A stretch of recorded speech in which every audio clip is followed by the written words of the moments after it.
Hello, and welcome to Brada Tales. Tonight, we're bringing you a selection of eerie stories paired with the soothing sound of rain to help you relax and drift off to sleep. Before diving into the atmosphere of suspense, leave a comment below letting us know where you're watching from and what time it is. If these stories send chills down your spine, don't forget to like, share, and subscribe. Get comfortable, let the fear gradually envelop you, and tell us what kind of stories you'd like to hear next time. Settle in, we're about to begin. It was always 23:59. No matter who was standing at the bus stop, the clock always read the same time. I don't know why it was so strange, but it was. Each person who waited there saw the same thing, but it was different for every one of us. I had never seen the clock show anything else. I remember the first time I noticed it. I was early for the bus that day. A chilly breeze swept through the streets, and the leaves rustled across the sidewalk. I was trying to remember what I had forgotten when my eyes drifted to the clock. It wasn't like I had been paying attention to it before, but today, something about it caught my eye. The hands were stuck at 23:59. That's what it always showed. The woman standing beside me looked at it too. She seemed fine with it. She didn't seem to notice how odd it was. But I couldn't stop staring at it. At first, I thought it was just a broken clock. Maybe it had been there for years, and no one really paid attention. People come and go, they wait for the bus, and they don't bother with a clock that's obviously broken. But then, something started to feel wrong. More than just the clock. More than just the time. I looked around the bus stop. It was empty except for me and the woman. The sound of distant cars hummed in the background, and the usual city noise filled the air. But as I glanced at the woman, I noticed that she was looking at the clock too. And she looked different. She was too still, like she was waiting for something. I shifted my gaze back to the clock. It didn't change. Still 23:59. Why was I the only one who saw it? The seconds dragged on. I checked my phone, and the time on it was different. It was a few minutes past 7 in the evening. I raised my head again. The woman was still staring at the clock, but now her eyes looked different. She wasn't blinking. Not at all. I wanted to say something, but I couldn't find the words. Why didn't she see it? Why didn't she see what was happening? My mind raced with thoughts that didn't make sense, like something was slowly pulling me toward the clock. It didn't feel like I was just waiting for the bus anymore. It felt like I was waiting for something else. Something that was going to happen any moment. And the clock, it wasn't just showing a time. It was showing me something. Something I wasn't sure I wanted to know. I shifted my weight from one foot to the other, trying to stay calm, but the quiet, unnerving ticking of the clock started to make my stomach turn. The woman next to me remained frozen, her eyes still locked on the clock as if nothing were wrong. But I felt it.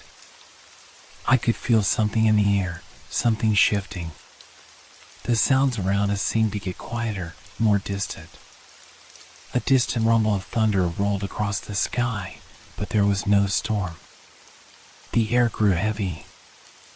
I tried to swallow, but my throat felt dry, tight. I glanced at the clock once more. Still 23:59. It was then that I saw it. A shadow moving across the pavement. At first, I thought it was just another person, but there was something wrong about it. It moved in a way that didn't make sense. Too slow. Too deliberate. And it was coming closer. I didn't want to look back at the clock. I didn't want to see if the time had changed, but I couldn't stop myself. It was still 23:59. The shadow continued to inch toward me. The sound of its movement was unsettling, like something scraping the ground, but I couldn't tell what it was. And then it stopped. I didn't dare turn around to look, but something told me to look. It wasn't a choice anymore. It felt like my body was no longer mine to control. Slowly, I turned my head. There was nothing there. The shadow had disappeared, and everything was still, except for the clock. It was still showing 23:59, but something was different. It felt as though it had been watching me, like it knew me, like it knew I was waiting for something that was never supposed to come. I took a deep breath, but the air felt colder now. The clock still ticked away, and the woman beside me remained still, her eyes locked in place. What was I waiting for? I couldn't shake the feeling that something was wrong. The clock, the woman, the shadow, everything felt out of place, yet nothing seemed to change. I glanced down at my phone again. The time was still the same, 7:05. But the clock remained at 23:59. It shouldn't have mattered, but it did. I tried to distract myself. I checked my shoes, looked at the pavement, anything to avoid looking at that clock again. But the air felt thick, like something was pressing in on me from all sides. The wind had stopped, and the usual hum of the city seemed distant, muffled. The sounds around us had faded to almost nothing, replaced by the rhythmic ticking of the clock. Tick, tick, tick. Every time it sounded, my heart seemed to skip a beat. The woman beside me hadn't moved an inch.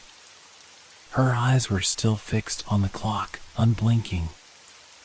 I could hear the sound of her breathing, shallow, almost imperceptible. It was as if she were trying to hold onto something, but I couldn't understand what. I stepped back, trying to get some space, but my feet felt stuck to the ground. My body wasn't listening to my mind. The clock had taken control. I wanted to ask her if she saw it too. I wanted to scream, to shout, to demand answers. But I couldn't bring myself to say anything. It was as if the words were lodged in my throat, like they were being trapped by some unseen force. I glanced over at her again. The same blank stare.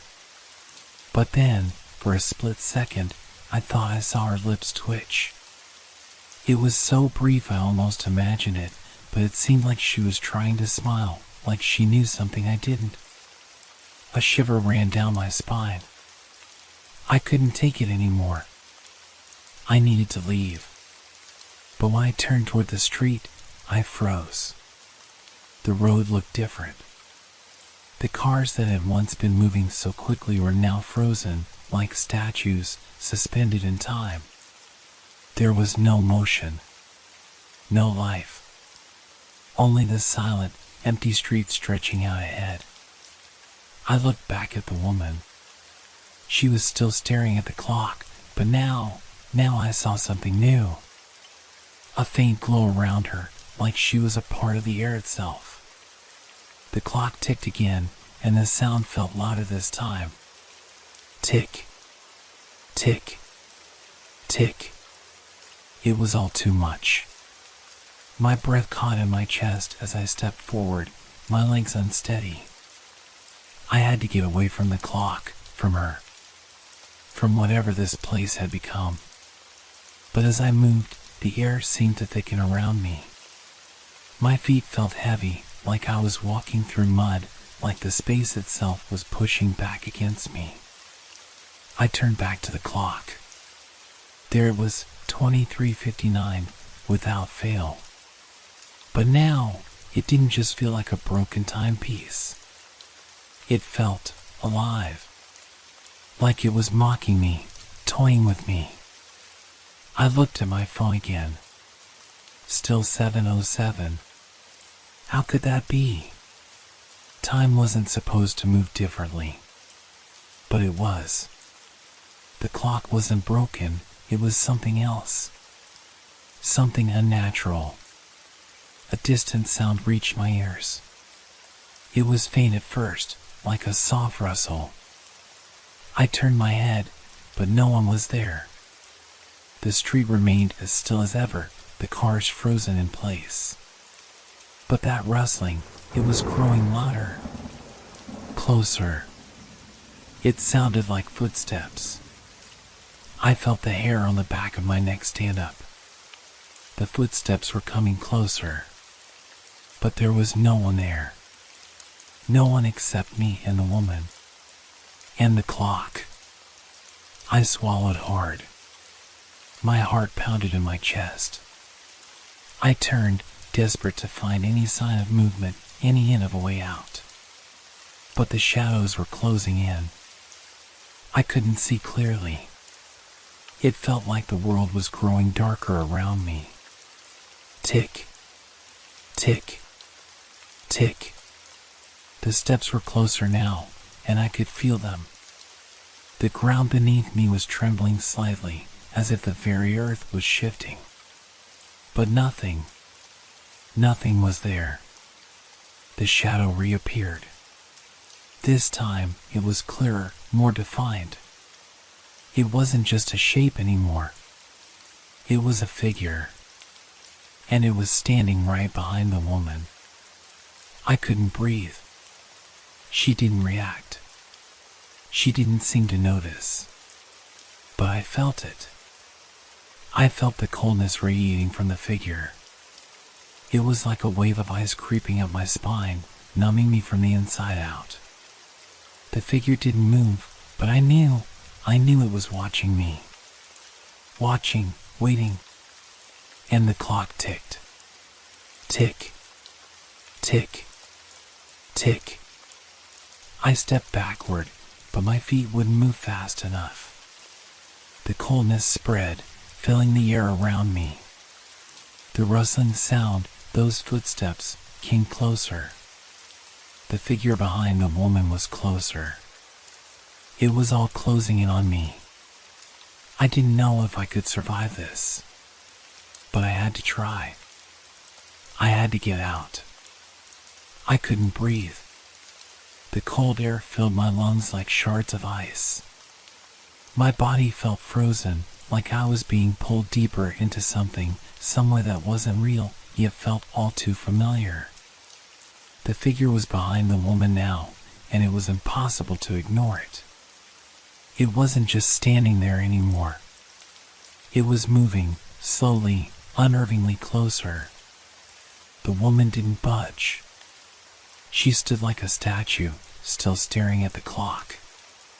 It felt like the seconds themselves were bending around her, wrapping her in some kind of trance, while I stood there, completely paralyzed. I wanted to scream. I wanted to run. But my feet were glued to the pavement, my body trapped in this suffocating moment. The sound of the footsteps, the rustling, scraping, never-ending, grew louder. They were right behind me. Right there. I finally turned. The figure was tall, cloaked in shadow. Its shape was human but wrong. Its form flickered like a poorly tuned TV, its edges constantly shifting and blurring. I couldn't see its face, but I could feel its eyes. Or maybe it was the absence of eyes that felt so terrifying. Its presence swallowed the air, turning everything around it darker. The world itself seemed to shrink under its gaze. I wanted to scream, but my voice wouldn't come. The world was suffocating me with its silence. The clock continued its ticking, a constant reminder of the time that wasn't moving forward, only circling back into itself, like a twisted loop. Tick. Tick. Tick. The figure moved again, and for a moment I thought it would reach out and touch me. The rustling grew frantic, as though the very air were coming alive, closing in on me. And then it did something strange. It didn't touch me. Instead, it tilted its head, as if considering me. Its movement was slow, deliberate, like it was savoring the moment. My heart thudded harder in my chest, and I felt a strange, crawling sensation up my spine. It wasn't just watching me, it was waiting for me to make a choice. I could hear my breathing, shallow, ragged. The air tasted metallic. It was as though my mind couldn't process what was happening, as though I was trapped between two worlds, one that had stopped and one that was speeding towards something I couldn't understand. I glanced at the woman again. She was still motionless. Her eyes were locked on the clock, but now something had changed. Her lips were slightly parted, and she was whispering something under her breath. The words were indistinct, but they sounded like a chant, a low murmur that seemed to echo in my mind. I wanted to ask her what was happening, but I couldn't form the words. The air was too thick. The figure behind her, and now behind me, seemed to grow taller, its shadow stretching across the ground. I was surrounded by it. Tick, tick, tick. The clock was louder now, the ticking invading my thoughts. It was getting faster. I could feel it, like time was closing in on me, suffocating me. It wasn't just 23:59 anymore. The hands of the clock seemed to be twisting, warping. They were moving. But they weren't moving forward. They were moving in a spiral, looping back on themselves. I stepped back, finally able to move, but the moment I did, the ground beneath my feet shifted. It wasn't solid anymore. The pavement was soft, like sand slipping through my fingers. I stumbled, trying to find my balance, but the darkness kept closing in. The figure reached out. Not to touch, but to point. Its hand, if it could be called a hand, was elongated, covered in a shadow so thick that it seemed to swallow the light around it. It pointed at me with one long, twisted finger, and I could feel its focus on me, like a weight pressing down on my chest. I froze. The woman had stopped whispering. Her lips were sealed again, but her expression, her eyes, were different now. They were no longer empty. There was something behind them. Something that wasn't hers. Something that was waiting, just like the figure. And then, without warning, the clock chimed.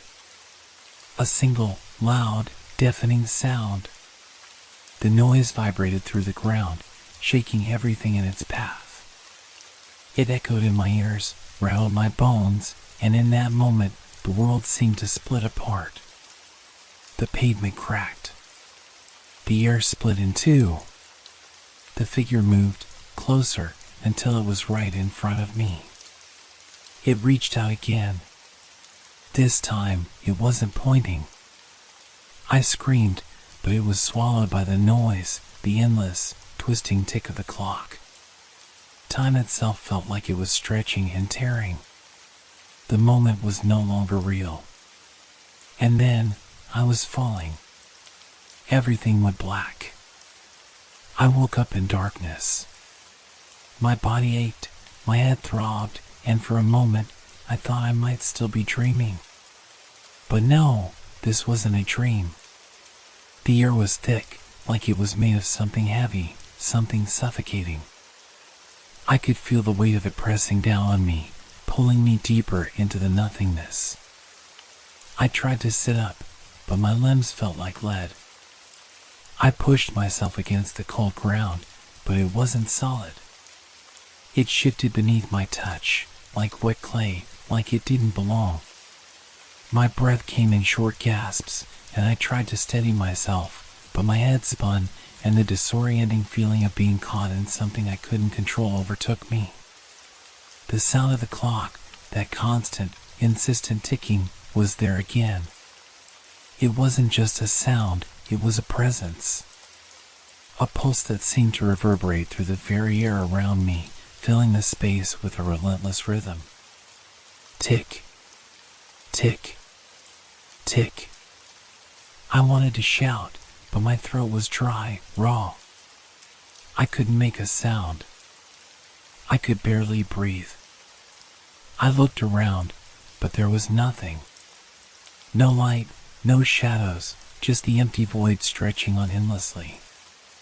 It felt like I was floating, suspended in a place that wasn't meant for anyone to be. My mind was racing. Where was I? How had I gotten here? And then I remembered. The clock. The woman. The figure.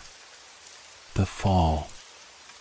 I tried to stand, but the ground beneath me twisted, pulling me back down, like the very space was rejecting me. My fingers scraped across the shifting surface, but there was no solid ground to find. I was trapped in this endless, suffocating void. And the ticking, always the ticking, was louder now. So loud it was all I could hear. Tick, tick, tick. I closed my eyes, trying to block it out. But the moment I did, I felt something move beside me. It wasn't a sound. It wasn't a thing I could touch.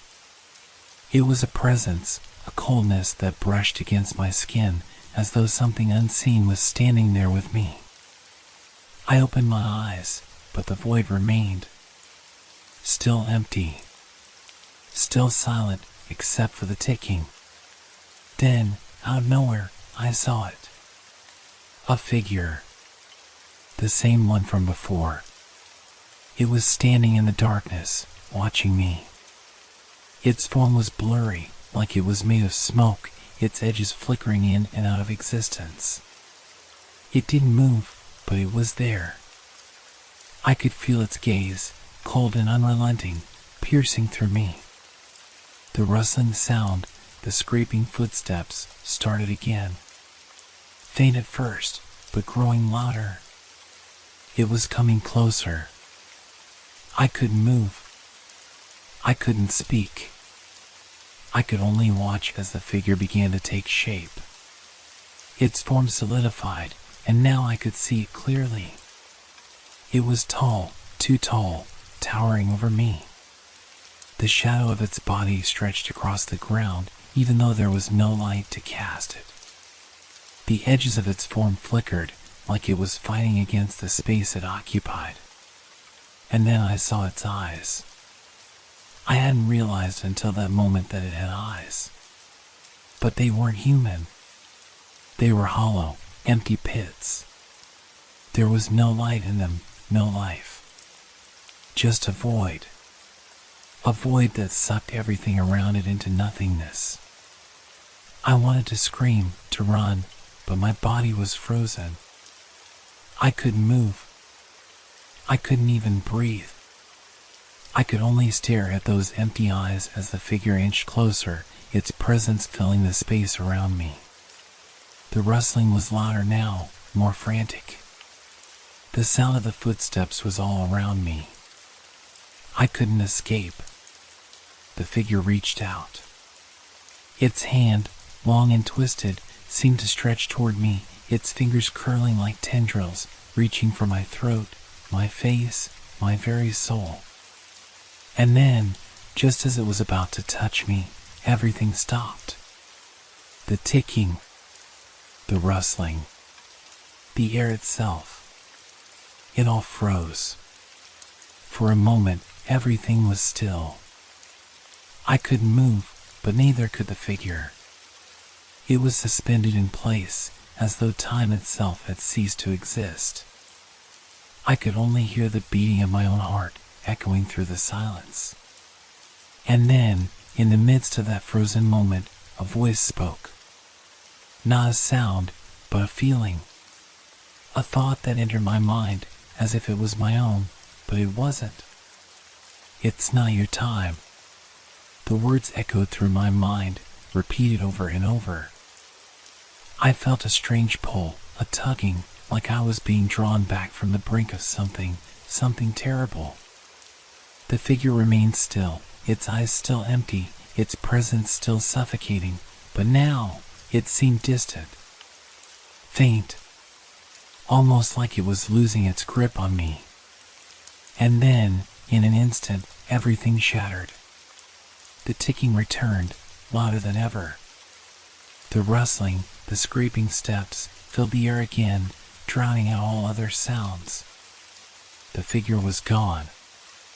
I was back at the bus stop. The clock was still there, ticking away, but now it was different.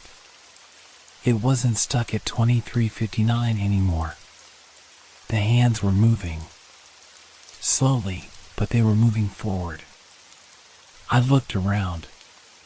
The woman was gone. The street was empty. The air felt lighter, but there was still that strange, lingering sense that something wasn't quite right. I looked down at my phone. 7:08. But that wasn't the strangest part. The strangest part was that the clock still felt alive. It was watching me. And no matter how far I walked, no matter where I went, I could feel its presence, always there, ticking away. Tick, tick, tick. And I knew it was waiting for me to return. The days blurred together after that. I couldn't shake the feeling that something was wrong, that I was walking through a world that wasn't entirely real anymore. The clock, the figure, the whispering woman, nothing felt the same. The world outside had resumed, but my mind, it was stuck, caught in that loop. Time wasn't just passing. It was manipulating me, playing tricks on me, making me doubt every moment, every breath. I found myself back at the bus stop more times than I could count. I tried to stay away, to ignore the pull, but it was there, like a thread in my chest, tugging me back. I couldn't resist. I had to see it again. I had to know if it was real. Every time I returned, the clock was there, ticking away its relentless rhythm. But it was different. It wasn't just showing me the same time anymore. It was changing, warping, flickering between minutes, hours, and seconds. It seemed to know what I was thinking, what I was fearing. The shadow, the figure. I couldn't forget its eyes, its cold presence that had followed me even when I left that place.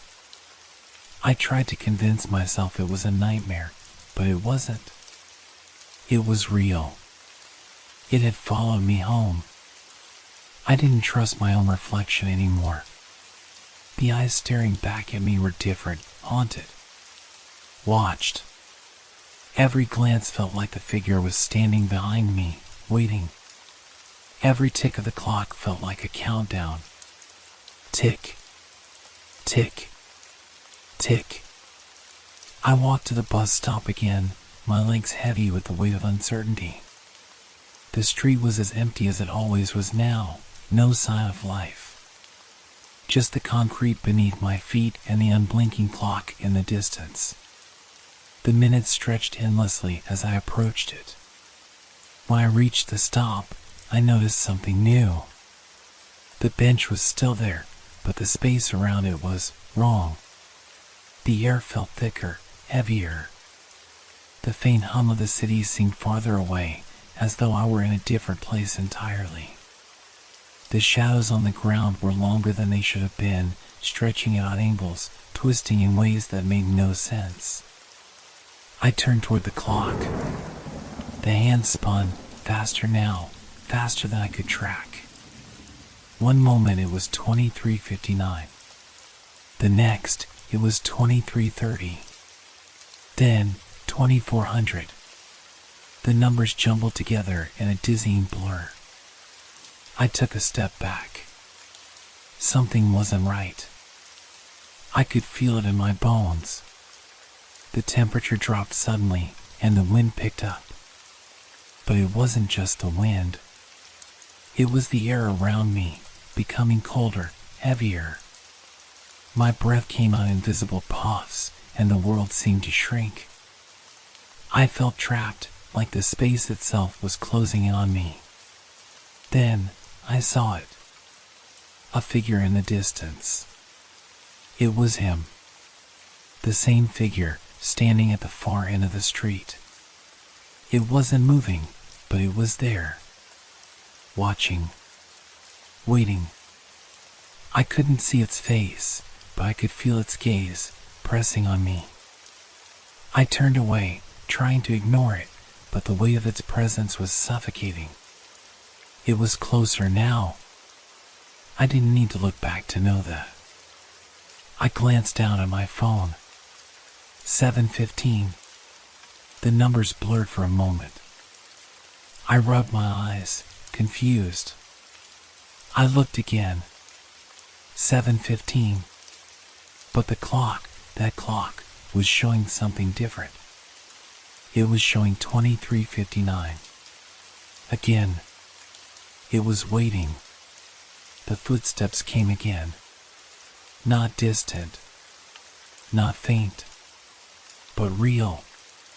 They were right behind me, growing louder, closer. I could feel them like the ground itself was shaking. My heart raced. I didn't want to turn around, but I knew I had to. I had to face whatever it was. Slowly, I turned. The figure was standing right behind me. Its face, if you could call it a face, was still just empty, hollow. Its eyes were voids, swallowing everything. But this time, I saw something else. The shadows around it weren't just moving, they were alive.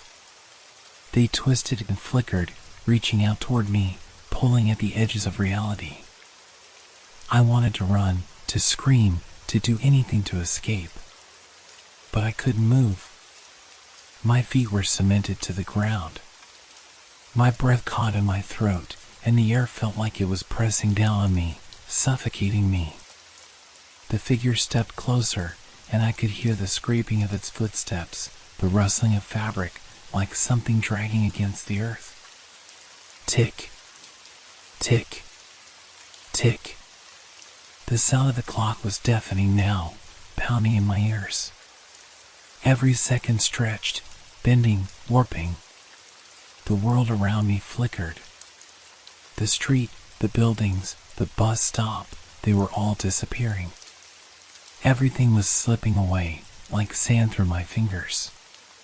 The figure raised its hand again, its fingers stretching, reaching for me. It was going to touch me. I couldn't escape. I couldn't. But then, everything stopped. The sound. The ticking. The rustling. The figure. It was all gone. The air became still, and for the first time in what felt like forever, I could breathe again. The pressure on my chest lifted. I looked around. The world was back to normal. The street was quiet. The clock was still there, ticking its relentless rhythm. The woman was nowhere to be seen. The figure, the shadows, the fear, gone. But I knew. It wasn't over.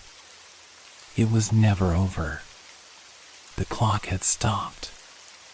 And time had no mercy. I didn't need to look at it. I could feel it. I could feel the presence in the air, waiting for me.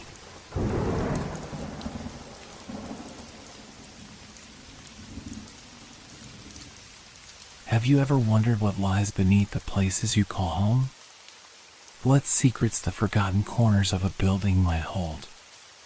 Or what might be hiding in the spaces no one dares to go? That was exactly what I asked myself when I found the bed in the basement. I had just moved into the old apartment building. It wasn't much, just a standard, rundown block with peeling wallpaper and flickering lights. Nothing special. But there was something about it that intrigued me. I couldn't quite put my finger on it. Maybe it was the feeling of history in the walls, the sense that something had happened here long before I arrived. Or maybe it was just the fact that it was cheap. I had to take it. The first few weeks passed without incident. I spent most of my time unpacking, adjusting to the noise of the city, and trying to make the place feel like home. But there was one place I never dared to explore, the basement. The basement was locked, as it often is in old buildings. The door was heavy, rusty, and had a sign that simply read, "No entry." Of course, that only made me more curious. I'd seen the door dozens of times.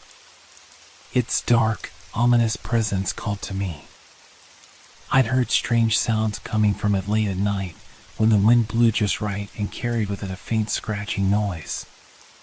But it wasn't until one evening, a few weeks after I'd moved in, that I finally decided to see what was down there. It was a Thursday, and I was walking back from the grocery store when I noticed that the door to the basement had been left ajar. It wasn't open much, just enough for me to slip through if I wanted to. I hesitated. My curiosity and fear were locked in a silent struggle. But, in the end, curiosity won. I pushed the door open. The air was thick and damp, a stark contrast to the dry warmth of the apartment. A cold breeze brushed past me as I descended the narrow stairs. The smell of mildew and something older, something forgotten, filled my nose. The stairs creaked under my weight, each step groaning in protest. I could feel the darkness swallowing me whole as I reached the bottom. There were old shelves lining the walls, stacked with forgotten boxes and dusty objects. It was quiet. Too quiet. And yet, there was a feeling, a strange, unsettling feeling that I wasn't alone. It didn't make sense. I was sure the building was empty. No one else had lived here for years. And then I saw it. At the far end of the basement, half hidden in shadows, was an old wooden bed. It looked out of place, like it didn't belong there at all. The bed was covered with a faded, tattered blanket, its edges curling and frayed. But it was the mattress that caught my attention. There were fresh, distinct indentations on it, like someone had been lying there recently. The shape was clear, a body had been there. And it wasn't just the shape. The sheets were slightly disturbed, and I could see faint imprints of hands on the fabric, as if someone had just gotten up and walked away. But that didn't make sense. No one had been in the basement for years, at least not that I knew of. The building was quiet, deserted. I was sure of it. I took a step closer, my heart racing in my chest. What was going on? Why was there a bed down here? And why was it fresh? The silence pressed in on me, thick and heavy. I stood there for a moment, unsure of what to do. Every instinct told me to turn and run, but something held me there. A sense of dread, yes, but also something else, a pull, a compulsion to find out more. I reached out, my hand trembling as I touched the bed. The fabric was cold, the sheets rough beneath my fingertips. As I ran my hand along the edge of the mattress, I felt something else, something soft, something warm. A faint, almost imperceptible trace of heat. I jerked my hand back, startled. There was no way it could still be warm. It didn't make sense. But the warmth lingered on my skin, an unsettling reminder that something, someone had been there. The scratching sound came again, this time louder, sharper. It was coming from behind me, from the far corner of the basement. I turned quickly, but there was nothing there. Just shadows, deep and stretching, curling into the corners of the room. The scratching stopped, but the air around me felt different. Thicker. Like something was watching me, waiting. I could feel it, the presence, the eyes on me. I backed away from the bed, my mind racing. I needed to leave. I should have left the moment I saw the bed. But my feet wouldn't move. They were rooted to the ground, as though the darkness itself had a hold on me. And then I saw it. A figure. It was standing by the door, barely visible in the shadows. The dim light from the stairwell cast only a faint outline, but I could see enough. The figure was tall, its body unnaturally still. Its head was bent forward, and its hands hung limp at its sides. I couldn't move. My heart pounded in my chest as I stared at the figure, unable to tear my eyes away. It took a step forward. Just one. The floor creaked beneath its feet, and the figure took another step. I felt a cold rush of air pass over me, like a chill from the deepest, most forgotten place. That was when I ran. I turned, almost tripping over myself in my haste to get to the stairs. I didn't look back. I couldn't. I heard the sound of footsteps behind me, slow, deliberate, growing closer. My legs felt heavy, my breath sharp in my throat, but I pushed myself forward, up the stairs, back into the dim light of the hallway. The basement door slammed shut behind me. I stood there for a moment, panting, trying to steady my racing heart. I didn't know what to think, what to believe. What had I seen? What had been in that basement? But there was one thing I was sure of. I wouldn't go down there again. I wouldn't go near that bed. And I would never forget the feeling of eyes on me in the dark. And the question that burned in my mind, who or what had been lying in that bed? I didn't sleep that night. I couldn't. Every time I closed my eyes, I saw that figure in the basement, its body looming just at the edge of my vision. I could still feel the cold air, the heaviness of the darkness, pressing down on me. My heart raced every time I tried to relax, as though the basement was still there, calling to me. By morning, I convinced myself it was just my imagination. I had to. The alternative, believing that something supernatural was hiding in my building, was too much to bear. I told myself the figure was just a trick of the light, and the warmth on the bed was nothing more than my own fear playing tricks on me. But it wasn't that easy to shake. Every time I walked past the basement door, I felt that same prickling on the back of my neck. It was as though the door was watching me, waiting for me to open it again. I had to resist. I couldn't let myself be consumed by it. The next few days were quiet. I kept to myself, avoiding the basement as best I could. But then, on the third day after the incident, I ran into one of the neighbors. His name was Martin, a quiet, middle-aged man who had lived in the building for years. I hadn't spoken to him much before, but now, as I passed him in the hallway, he stopped me. "You're new here, right?" he asked, his voice low. I nodded. "Yeah, just moved in a few weeks ago." He looked at me for a moment, his eyes narrowing slightly as if considering something.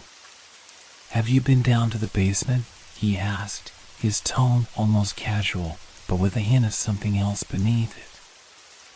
I felt my stomach tighten. "No," I said quickly. "I haven't." "Why?" Martin glanced around, as if to make sure no one was listening, then leaned in closer. "You shouldn't go down there. Trust me." I froze, my mind racing. "Why not?" He took a deep breath, his gaze flicking nervously toward the basement door.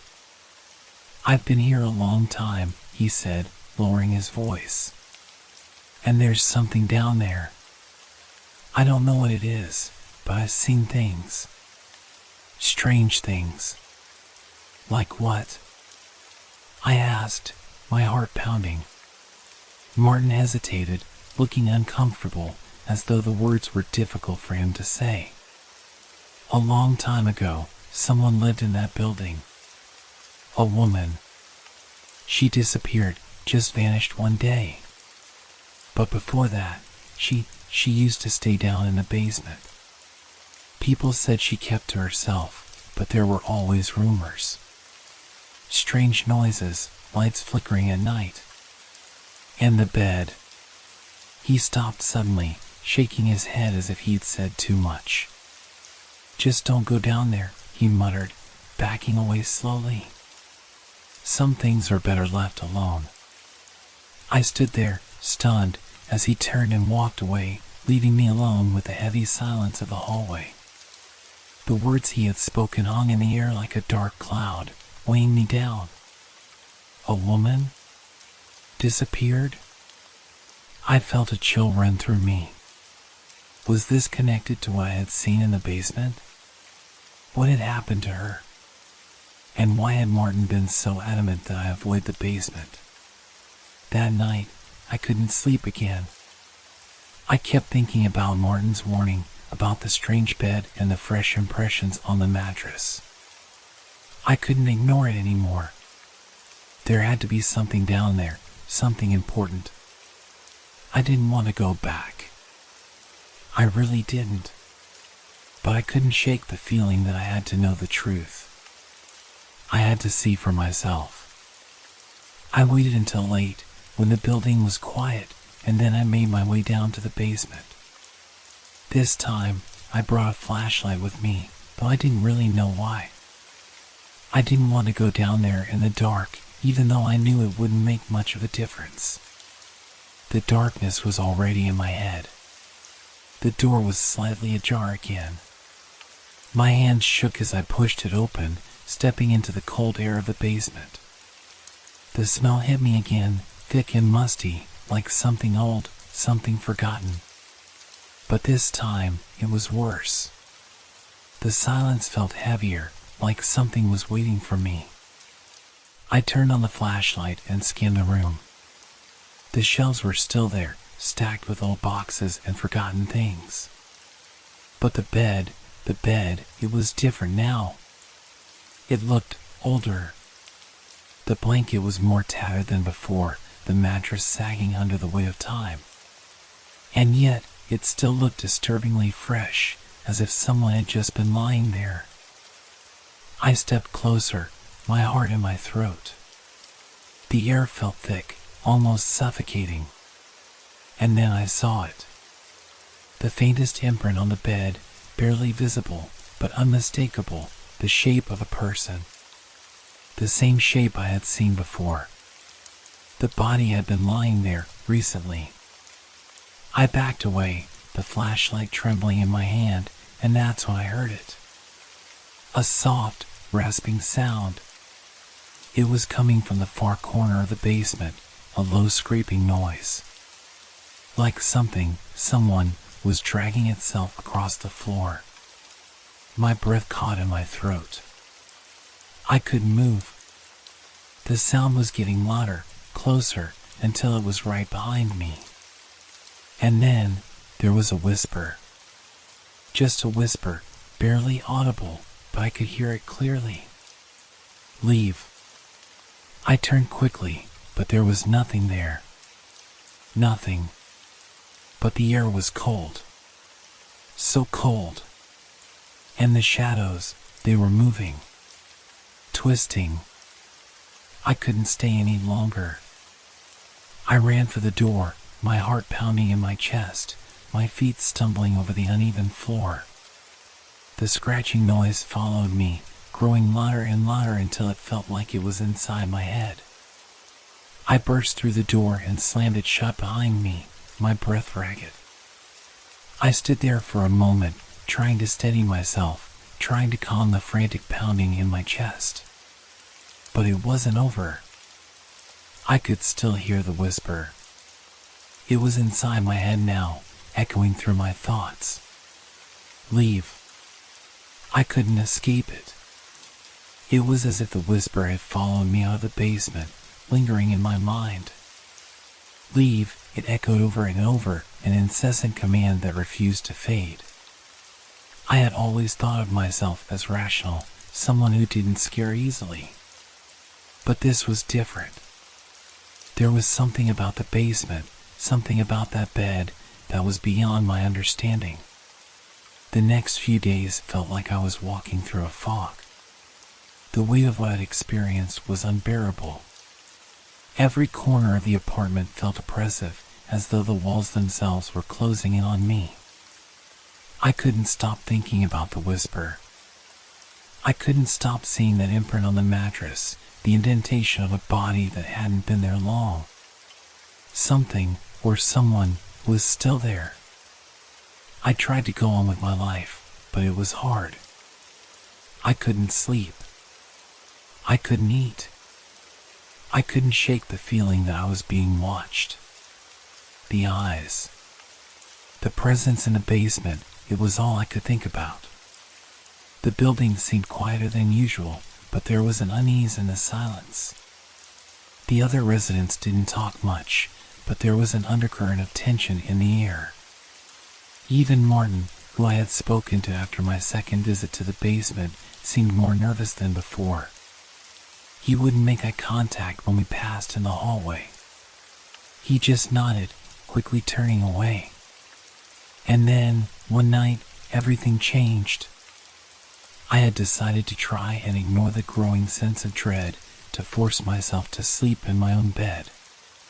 But as soon as I lay down, I heard it again. The scraping sound. It was faint at first, barely noticeable, like nails on wood.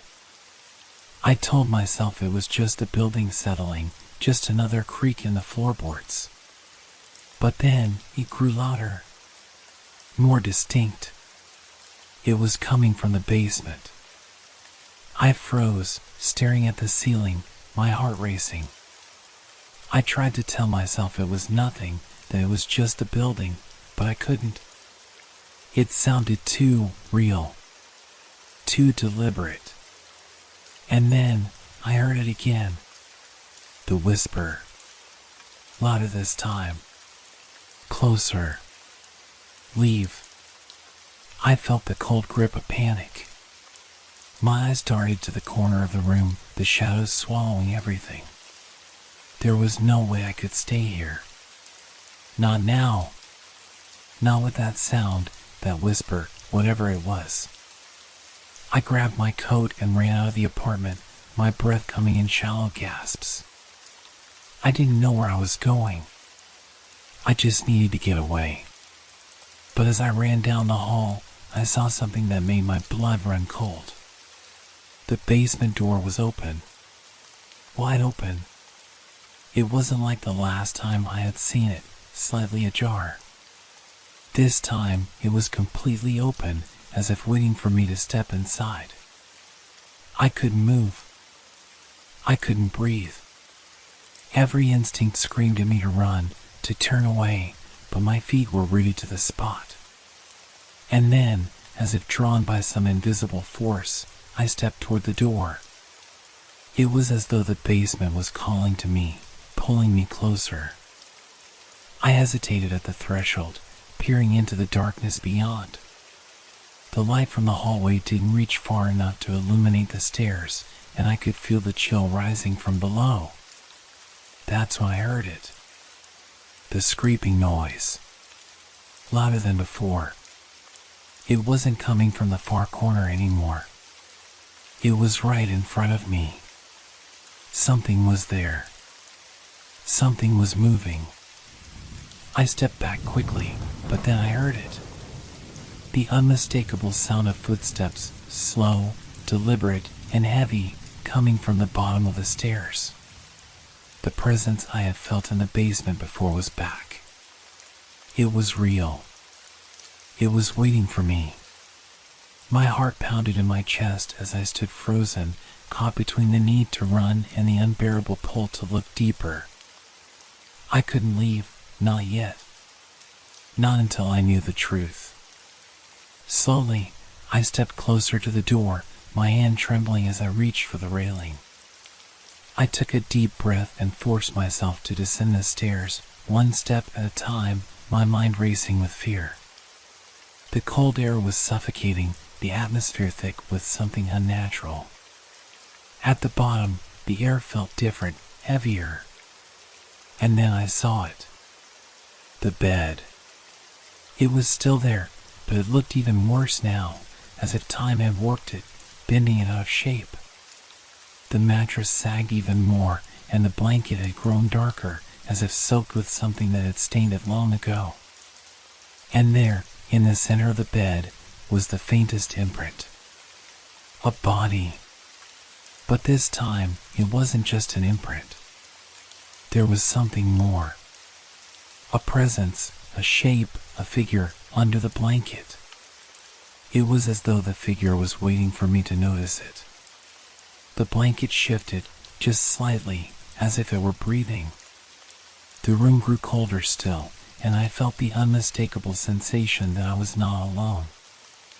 I stepped forward, drawn to it despite every fiber of my being screaming for me to leave. I reached out a shaking hand, my fingers brushing the edge of the blanket. The fabric was unnaturally cold, like ice. And then the whisper returned. But this time, it wasn't a command. It was a name. Grace. I jerked my hand back as if burned. The air seemed to pulse with an unseen force, and I could feel my heart beating in my throat. The name, Grace, echoed in my mind, and suddenly, everything clicked. The woman Martin had spoken of. The one who had disappeared years ago. Her name was Grace. She had lived here. She had stayed in the basement, and now, her presence was still here. Trapped. But why? Why had she stayed here? And what had happened to her? The whispers grew louder now, not just from the bed, but from all around me. The shadows seemed to move, stretching and curling in unnatural shapes. I felt the weight of their gaze upon me, suffocating, closing in. The scraping sound returned, louder than ever, and then the figure under the blanket shifted again. It rose, slowly, until it was standing before me, its face hidden in the darkness. I couldn't move. I couldn't scream. It stepped forward. The figure moved closer, its shape becoming more distinct as it emerged from the shadows. I could feel the chill intensifying with every step it took, my breath coming in quick, shallow gasps. My body was frozen, paralyzed by the overwhelming fear that gripped me. I couldn't tear my eyes away from the figure, though every instinct in me screamed to run, to escape the suffocating presence that surrounded me. The figure was tall, its outline vague, as though it were made of smoke or mist.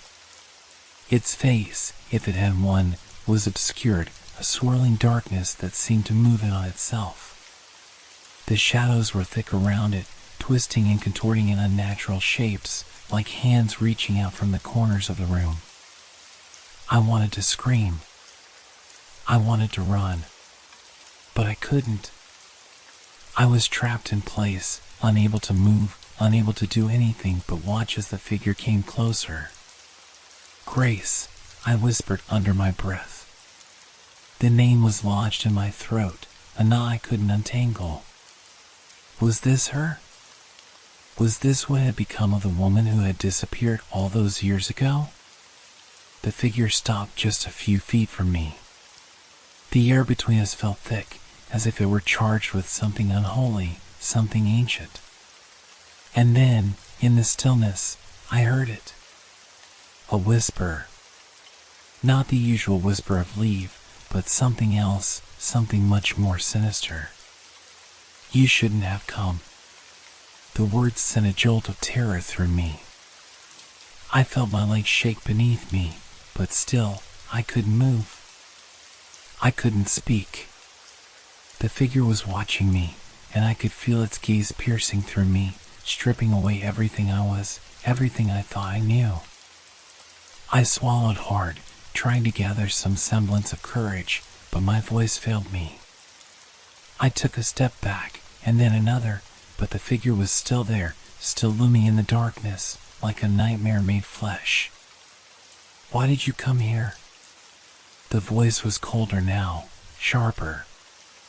It was coming from all around me, as if the walls themselves were speaking. You shouldn't have found me. You shouldn't have woken me. Suddenly, I heard a sound behind me, a low, guttural growl. I spun around, the flashlight in my hand shaking uncontrollably. The shadows on the walls seemed to pulse and writhe, and then a figure stepped into the light. It was another one. A woman, but not. Her features were distorted, twisted as if her face had been molded by something far darker than human hands. She stepped forward, her movements jerky, unnatural, as if her body wasn't her own. She was tall, unnervingly tall, her eyes dark pits, voids that seemed to suck in the light around her. She reached out a hand, and the air grew colder still. I could feel the temperature plummeting, the very breath in my lungs freezing. Grace? I choked out, unsure if the words were meant to be a question or a plea. The figure didn't answer. It just stood there, its hand still outstretched, as though waiting for something. Waiting for me. I backed up again, this time my feet finally obeying me. I turned to run, but as I did, the floor beneath me seemed to shift. It wasn't just the ordinary creaking of old wood, it felt as though the very foundation of the building was shaking, groaning under some immense weight. The walls seemed to stretch and twist, as though the basement itself were alive, breathing, shifting.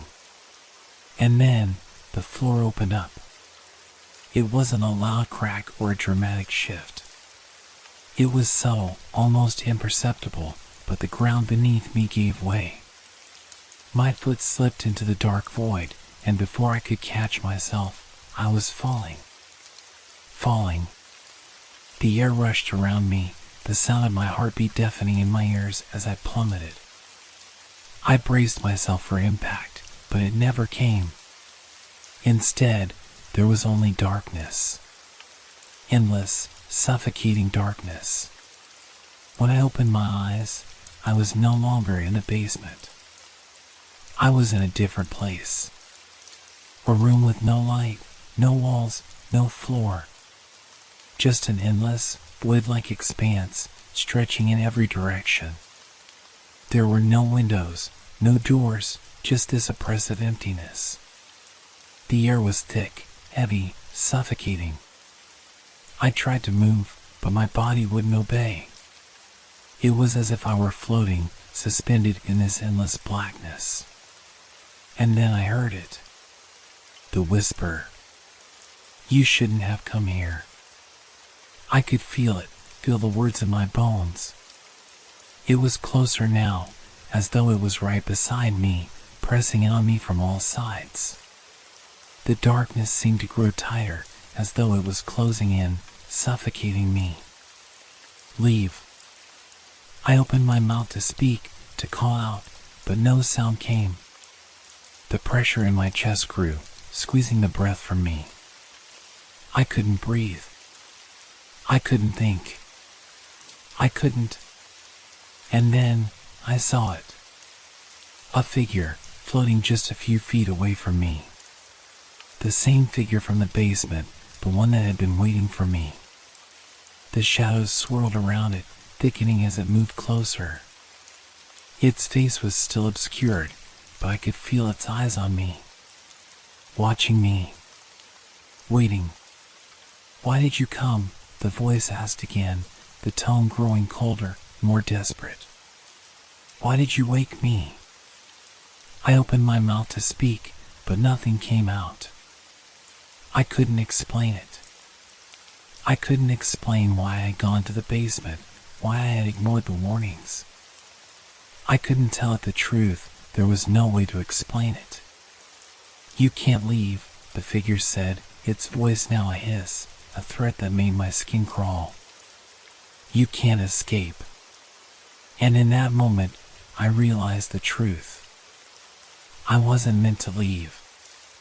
I never was. I stood in the suffocating void, my heart racing, my mind a whirlwind of panic. The figure loomed in front of me, its presence overwhelming. It was as though the darkness itself had taken form, wrapped in a twisted version of something human. Its whispers were now more than just words. They were commands, demands, a force that pushed against my very soul. You can't escape, it hissed again, its voice now a cacophony of voices, each one layered over the last. You opened the door. You woke me. I wanted to scream, to fight back, but my body wouldn't respond. My limbs felt like lead, heavy and unyielding, as though the darkness itself was holding me down. I couldn't breathe. I couldn't move. I couldn't even think. And then, the figure stepped forward. It didn't walk, exactly. It glided, like a shadow slipping through the air, as if it was part of the very void surrounding me. As it came closer, the temperature dropped, and I could feel the cold creeping into my bones, freezing my blood. The whispers grew louder, their words blurring together in a twisted chorus of torment. Why did you come here? The voice was clearer now, as if it were speaking directly into my mind. You think you can leave? You think you can run? I tried to step back, to move away, but there was nowhere to go. The blackness surrounded me, pressing in from all sides. I was trapped, suffocated by it, consumed by it. Suddenly, I felt a sharp pain in my chest, like fingers tightening around my heart. I gasped for air, but none came. My body went into a panic, trying to fight against the invisible grip that held me in place. My head spun, and I felt a strange sensation, as if I were being pulled, not toward the figure, but somewhere else. Somewhere darker. I wanted to scream. I wanted to break free. But all I could do was whisper, my voice barely audible in the silence. Please, help. The figure paused, its shape blurring as it hovered before me. Its form seemed to melt and reform, shifting between the shadows, becoming something even darker, more twisted. Help, it echoed, its voice mocking, cruel. You are the help. You freed me. You woke me from my prison. I felt the grip on my chest tighten, and the pain grew unbearable. It was as if the very darkness was consuming me from the inside out, feeding on my fear, on my desperation. I couldn't hold on much longer. My body was breaking down, my vision growing dark. No. I whispered, my voice barely a breath. This isn't real. This can't be real. But the figure's voice was the last thing I heard. It is real. And then, nothing. I don't know how long I was unconscious. Hours? Days? It felt like an eternity, as though time had stopped altogether. When I finally opened my eyes, I was no longer in the void. I wasn't surrounded by darkness. I was back in the basement. The walls were familiar, the cold concrete floors beneath me solid. The bed was still there, but it was different now. The imprint on the mattress was gone. The room was silent, eerily so, but I could still feel it. That presence. That thing. I sat up, my body aching, my mind clouded. The air was thick, heavy, still charged with whatever force had held me captive in that dark void. I rubbed my eyes, trying to clear the haze from my vision, trying to understand what had just happened. Had it all been a nightmare? Some twisted, distorted dream? But when I looked down at my hands, I saw it. The marks. Deep, dark lines etched into my skin. They weren't cuts, not exactly. More like impressions, as though something had left its mark on me. And they were still fresh, too fresh to be real. I stood up, my legs shaky, and looked around. The basement felt wrong. The shadows were too thick, too heavy. The walls seemed to stretch and shift, as if they were alive, moving ever so slightly. The air was thick with the same oppressive weight I had felt before. And then I heard it. The scraping. It was faint at first, just a whisper of sound, like nails against concrete. But then it grew louder, closer. The sound of something moving in the dark. My heart pounded in my chest as I realized that I wasn't alone. I wasn't alone at all. I turned around, my eyes wide, searching the shadows, looking for any sign of movement. The scraping sound stopped. But then, I heard the whisper. Leave. It wasn't the same as before. It wasn't the voice of the figure, the one that had tried to drag me into the void. No, this was different. It was familiar. It was her. Grace. I stepped back, my breath caught in my throat. The room seemed to close in around me, the walls pressing against me, the shadows growing thicker. My mind raced. I had to leave. I had to get out. But I couldn't. I turned to the door, only to find it wasn't there anymore. There was no way out. No escape. The scraping sound grew louder again, now accompanied by the unmistakable sound of footsteps. Soft at first, then louder, heavier, as if something, or someone, was coming closer. I backed into the corner, my heart pounding in my chest. I wanted to run. I wanted to scream. But the darkness was too thick, too suffocating. The walls seemed to close in on me, trapping me in this space, in this nightmare. And then, I saw her. Grace. She was standing in the doorway, her face still hidden in shadows. She didn't move. She didn't speak. She just watched. I didn't know what to do. I didn't know how to escape. But one thing was clear, I wasn't going anywhere. Not ever again. The last thing I heard before everything went black was the whisper, growing louder, more urgent. Welcome home.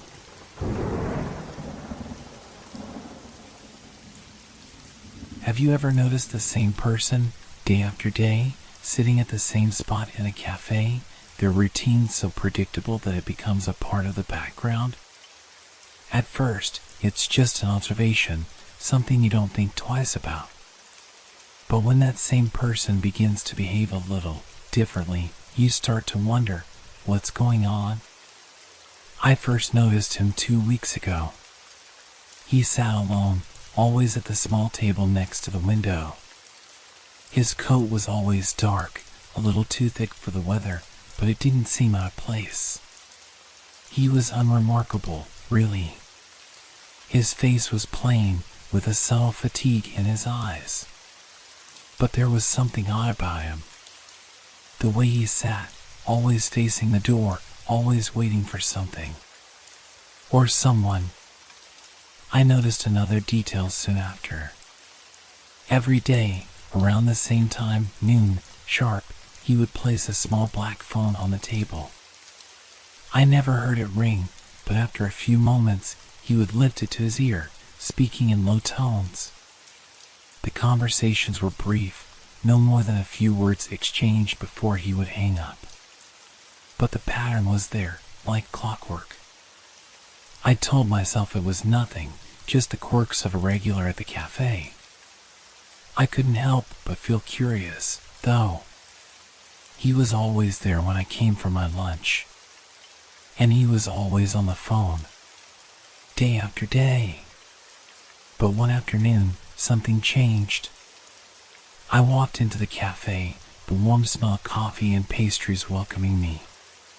The usual hum of conversation filled the air, the clink of cups and silverware in the background. And there he was, seated at his table, just like every other day. Except this time, he wasn't speaking into the phone. I took my usual seat across the room, glancing over at him. He didn't notice me, his eyes fixed on the screen in front of him. I glanced at the clock. It was 5 minutes past noon. The phone had been resting on the table for longer than usual, but he made no move to pick it up. Curiosity tugged at me. Maybe today he wouldn't make that call.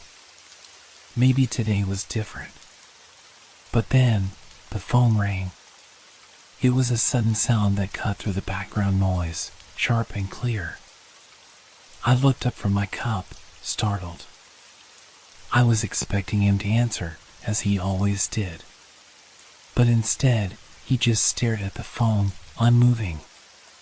The ringing persisted, and I felt a strange unease settling in my chest. I don't know why I did it, but I glanced over at him again. And this time, he looked up. His eyes met mine for a brief moment, and I quickly turned my gaze back down.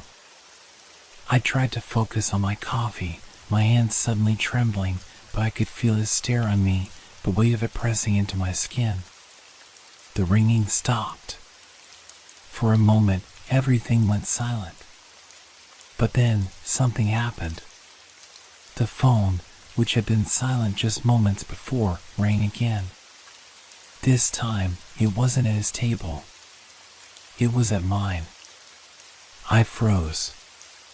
My heart skipped a beat. I looked around, my pulse quickening. No one was close enough to me. The phone on my table wasn't even mine. I never brought a phone to the cafe. And yet, it rang. The sound was soft, almost mocking, like a whisper in the air. I didn't know what to do. My eyes darted around, trying to find the source of the sound. But there was nothing. Just the quiet hum of the cafe, the distant chatter of patrons. The ringing continued. I could feel the eyes of everyone in the cafe on me. My fingers trembled as I reached for the phone. My hand hovered over it for a second before I picked it up. I didn't want to, but something compelled me to answer. The moment my finger touched the screen, the ringing stopped. For a heartbeat, everything was still.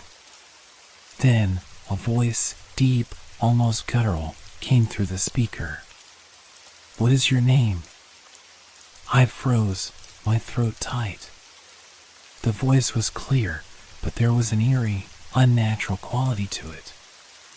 It didn't sound like anyone I knew. And it certainly didn't sound like the man at the neighboring table. I didn't answer. My heart pounded in my chest as I slowly pulled the phone away from my ear, staring at the screen. There was no number, no caller ID.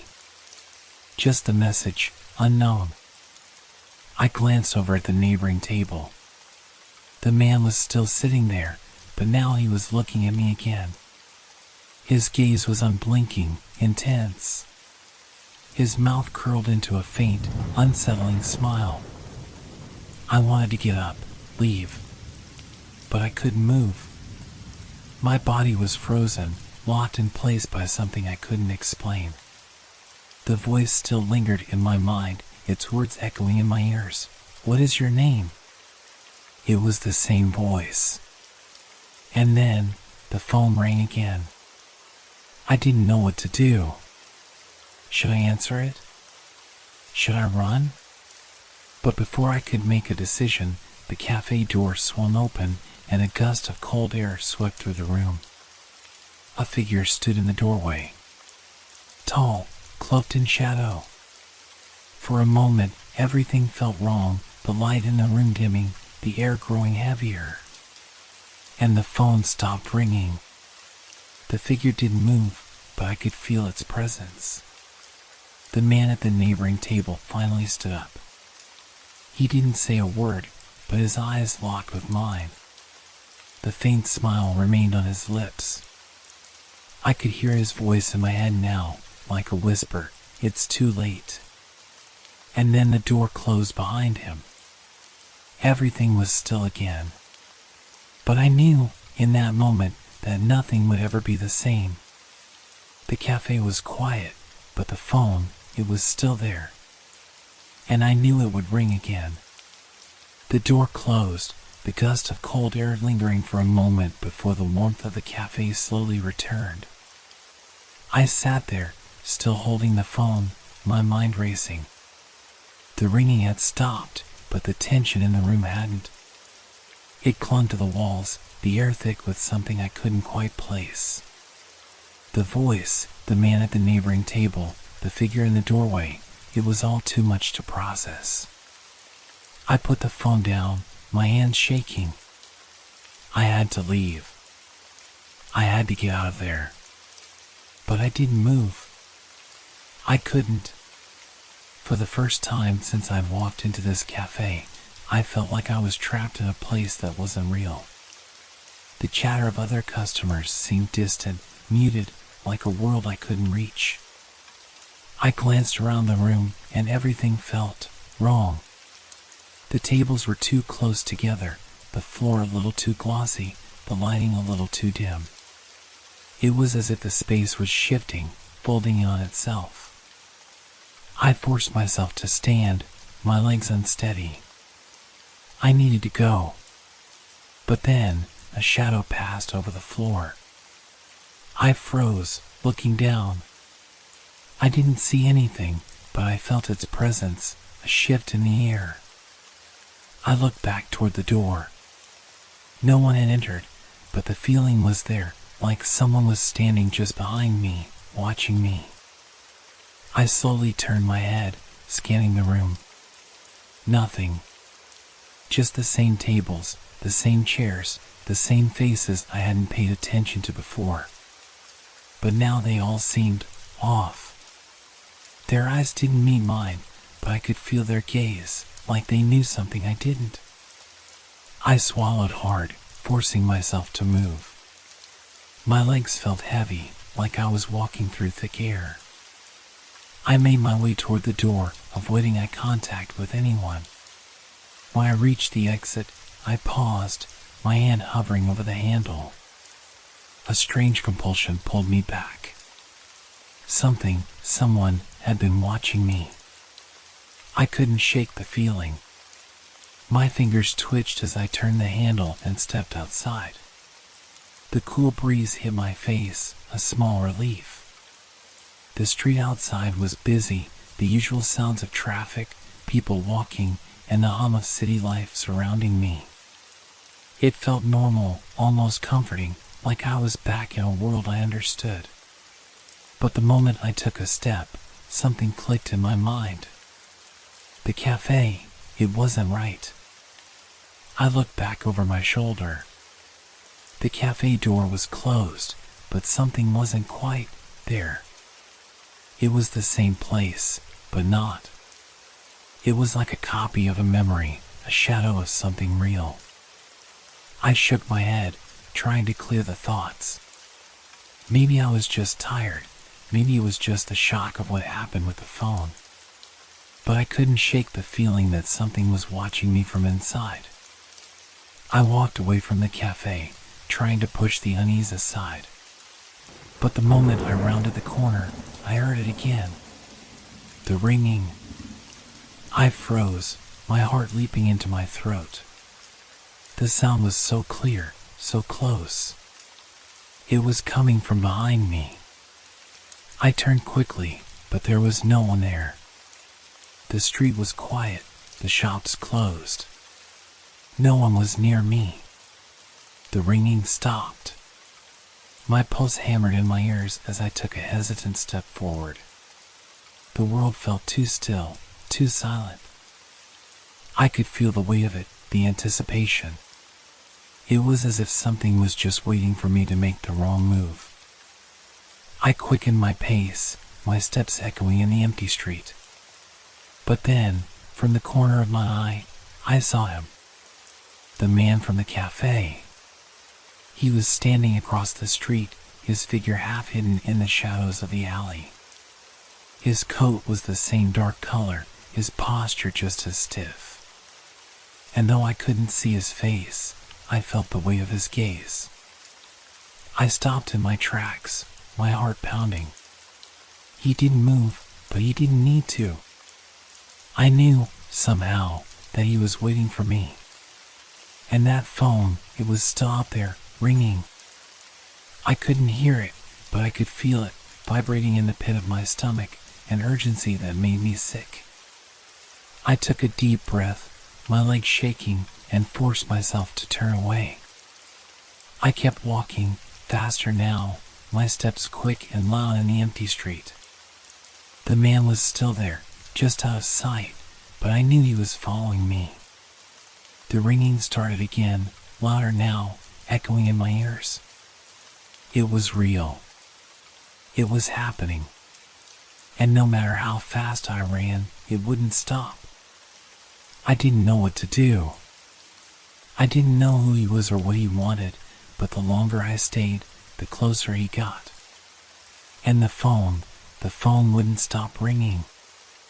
I had to go back. Had to answer. I didn't know why, but I had to. I turned around, and there he was again, closer now, his eyes locked on me. The faint smile from before had returned. And in that moment, I realized something. He had always been waiting for me. I stopped in my tracks. There was no question in my mind now. He was waiting for me. And it wasn't just a chance encounter. This was deliberate. His eyes never left mine, even from across the street. The faint smile that had been a quiet, unsettling thing before now felt like something much darker. I could see the curve of his lips more clearly in the dim street light. I didn't know what to do. I stood frozen, heart hammering in my chest, my mind racing. Was this real? Was any of this real? The phone had been calling me, his presence looming over me, pushing me towards something I couldn't quite grasp. The air around me felt thick, and the ground beneath my feet seemed to pulse with an ominous energy. Without thinking, I started moving again. But this time, it was a step back toward the cafe.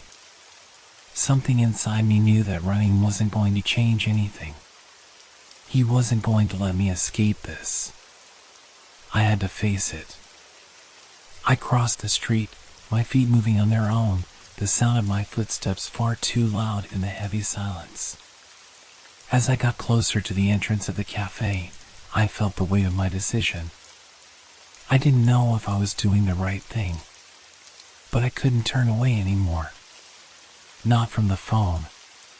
Not from him. The door to the cafe opened easily, the bell above it giving a small, familiar ring. The warmth of the air hit me, but it didn't feel like comfort. It felt like I was walking back into a place where I didn't belong. The lights above flickered, casting strange shadows across the empty tables. He was sitting at his table, just as I had left him. His phone was on the table, face down. He didn't move as I entered, his eyes still fixed on me with an almost unblinking intensity. It was as though he'd been waiting for this moment. I stood near the door for a moment, trying to gather my breath. The cafe was eerily quiet. The usual noise of chatter, the clinking of cups, the hum of a coffee machine, none of it was there. Just the silence, thick and suffocating, pressing in on me from all sides. I stepped forward, toward the table. I couldn't stop myself. My legs moved as though they had a will of their own. As I got closer, I noticed the details I hadn't before. The table was worn, the wood scratched and chipped in places.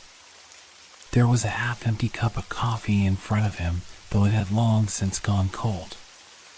His phone lay beside it, still face down. He didn't touch it, didn't even glance at it. His gaze was fixed on me, and I felt a strange compulsion to sit. I sat across from him, my palms sweating against the cold surface of the table. His eyes never left me. The smile had faded, replaced with something darker. There was no kindness in his face, no warmth in his expression. "You're here," he said, his voice low and steady. I didn't answer. My throat was dry, my mind racing with questions. What was happening? Who was this man? Why had he been calling me? Why did it feel like I couldn't leave, no matter how hard I tried? "You've been waiting for me, haven't you?" The words escaped before I could stop them, as if they had been pressing on my mind all along. I looked into his eyes as I spoke, and something cold passed through me. Something ancient and unsettling. He didn't answer right away. He just stared at me, and for a moment, I thought I could see something in his eyes, something that wasn't just human. It was like a flicker of something much older, something that didn't belong in the world I knew. He slowly reached for the phone, his fingers brushing against it gently. "You've been hearing it, haven't you?" he asked, his voice softer now. "The ringing." I nodded, unable to form words. The sound of it, that constant ringing, it had been in my mind since the moment it started. Like a whisper that never quite stopped, always urging me toward him, toward this moment. He picked up the phone, and without looking at it, placed it in front of me. The screen was cracked in several places, the glass chipped and worn. But it didn't matter. It wasn't the phone that was important. It was what he was about to do with it. "Answer it," he said quietly, the smile creeping back onto his lips. "Answer the call, and you'll understand." I didn't know what to do. My hands hovered over the phone, trembling. Everything inside me screamed to pick it up, to take it and just end it. But a part of me, the rational part, the one that tried to tell me this was just some kind of sick joke, fought against it. But that voice, the one in my head, the one that had been ringing since the cafe, since I walked back in, it was louder now. It was inside me, urging me forward. I reached for the phone. As my fingers touched it, the screen flickered to life, and the ringing started again. But this time, it wasn't a call. It was a message. The words appeared slowly, one by one, as if they were being typed by an invisible hand. "It's too late now." You answered. I pulled my hand away, but it was too late. The cafe, the man, the phone, everything around me seemed to shift. The walls closed in, and the sound of the ringing intensified, deafening now. The light in the cafe flickered violently. And then the door slammed open. The man stood, his shadow stretching toward me, his eyes wide with something that could only be described as hunger. You answered. The door slammed open with a deafening crash, before sending a gust of cold air into the cafe. My breath caught in my throat as I turned to face it, the tension in the air thickening, pressing in on me like a physical weight.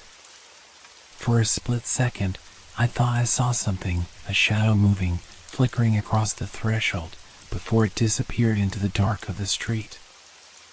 I looked back at the man across from me, but he didn't flinch. His eyes were wide, his face stretched into a grin that didn't belong on a human being. It wasn't just hunger now. It was something more primal, something inhuman. "You answered." The words echoed in my mind, filling my ears, rattling my bones. I looked down at the phone in my hand, the cracked screen still lit up with that message, flashing like a warning I couldn't ignore.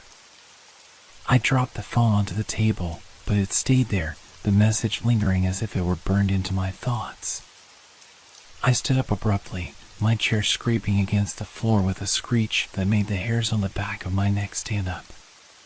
The cafe seemed to shift, the space distorting, the walls closing in just a little more.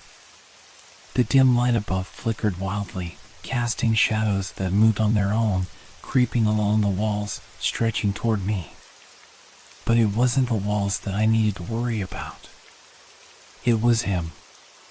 The man's grin widened, stretching unnaturally, and he reached forward slowly, his hands extending across the table as if they were about to grab me. I stumbled backward, my heart racing. The ringing was deafening now, vibrating in the very air around me, making it feel like the walls were closing in, like the sound was coming from inside my head. "You should have left when you had the chance," he said, his voice low and cold, reverberating in my skull. His eyes never left mine, the intensity of his gaze like a vice, tightening around my chest. I felt my breath quicken, my mind spinning as the cafe began to feel less and less like a real place. The tables, the chairs, the worn-out wood, none of it seemed solid anymore. It was all fluid, shifting, like a memory I couldn't quite hold on to. I backed up again, my foot hitting the chair behind me, knocking it over with a loud crash. I didn't care. I just had to move, had to get away. But as I moved, the cafe didn't let me go. The space seemed to warp, to bend around me, the doors still wide open but impossibly far, like they were at the end of a hallway I couldn't reach. The ringing got louder, closer, until it was all I could hear. I glanced toward the doorway again, and there, in the dim light of the street, I saw the figure standing outside. He was there, the other one. The one I hadn't seen before, the one who had been calling all this time.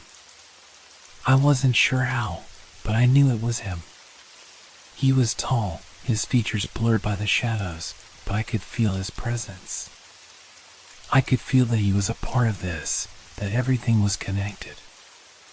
I turned back to the man at the table, who was still smiling, still watching me, as though he were savoring this moment. "It's too late," he repeated, his voice sinking deeper into my bones. "You shouldn't have answered." I wasn't sure what was happening, but something inside me snapped. Panic, fear, desperation, they all bled into one overwhelming emotion, survival. Without thinking, I bolted for the door. I slammed into it with my shoulder, the wood creaking in protest, but it didn't budge. I scrambled to pull it open, my hands slick with sweat, my mind racing, but it was locked. I could feel it. I was trapped. The space around me was tightening, the walls pressing in, and the man's laughter began to fill the air. I slammed my fist against the door, once, twice, until the pain shot up my arm. I couldn't stay here. I couldn't stay with him. But the door wouldn't open. I'm stuck here. I turned, my eyes darting around the cafe, searching for an exit, anything that could lead me out. But all the walls seemed to close in, leaving me with nothing but that damn phone, still sitting on the table. Still lit, still waiting. The man's voice cut through the noise, sending a chill down my spine. "It's not the phone that keeps you here," he said softly, his voice like a breath in the cold night. "It's your answer. The moment you decided to pick it up, you sealed your fate." I could feel it. The space was no longer just a cafe. It was something else entirely. It was shifting, not in the physical sense, but in the way it felt, like the walls had no substance, like the world around me had been reduced to a dream. A nightmare. I staggered back toward the table, the phone screen flickering wildly, the message changing, the words rearranging themselves. You belong here now. My blood ran cold. I reached for the phone one more time, my hand trembling, my mind screaming at me to stop. But I couldn't. The voice, the ringing, the pull, it was all too much. I didn't know what would happen if I answered. But I had to know. I had to know if there was any chance of escape. I raised the phone to my ear. The ringing stopped. In its place, I heard a voice. Not the man's voice. It was mine.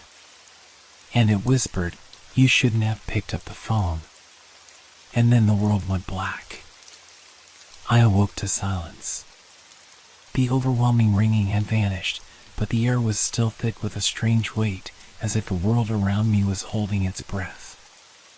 My body felt heavy, sluggish, as though I had just emerged from a deep sleep, or perhaps something deeper, something far more disorienting. I was no longer in the cafe.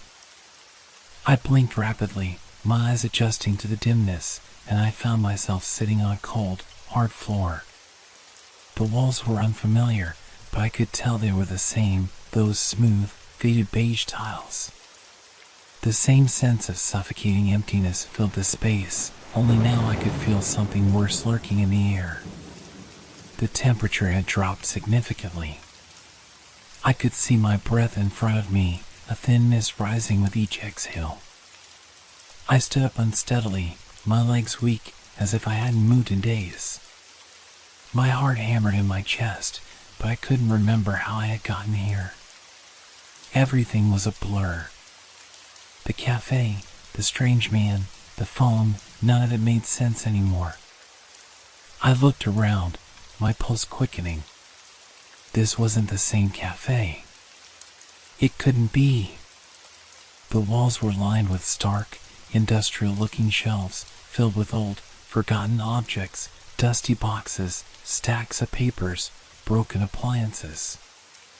It felt more like an abandoned storage space than a place where people would sit and drink coffee. But there was one thing I couldn't shake.